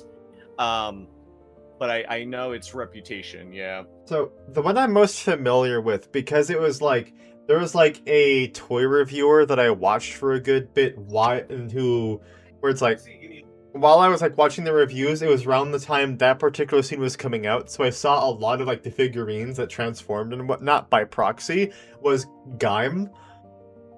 And their entire gimmick is that every transformation is based off of a fucking fruit. Yes! Yes! Oh my god! Oh It's my god! it's oh my fucking god. fruit. I love fucking Hey, Gaim. Grim, Yes, tell me there's a grape. obviously. Yes. I think the main protagonist Oh is an orange. Ah! I absolutely love, because one, yes, it turns into their fruits, but also they get power-ups Yeah. that are soda based. They're also ridiculously OP. Yes. Oh my god, yes. Like fucking reality manipulation OP. Also, really quick, guys, I'll have to be going because I'm gonna get some food. I mean, I did just rate out. Okay, cool. I ran out into cleric, by the way. Thank you. Cool. But yeah,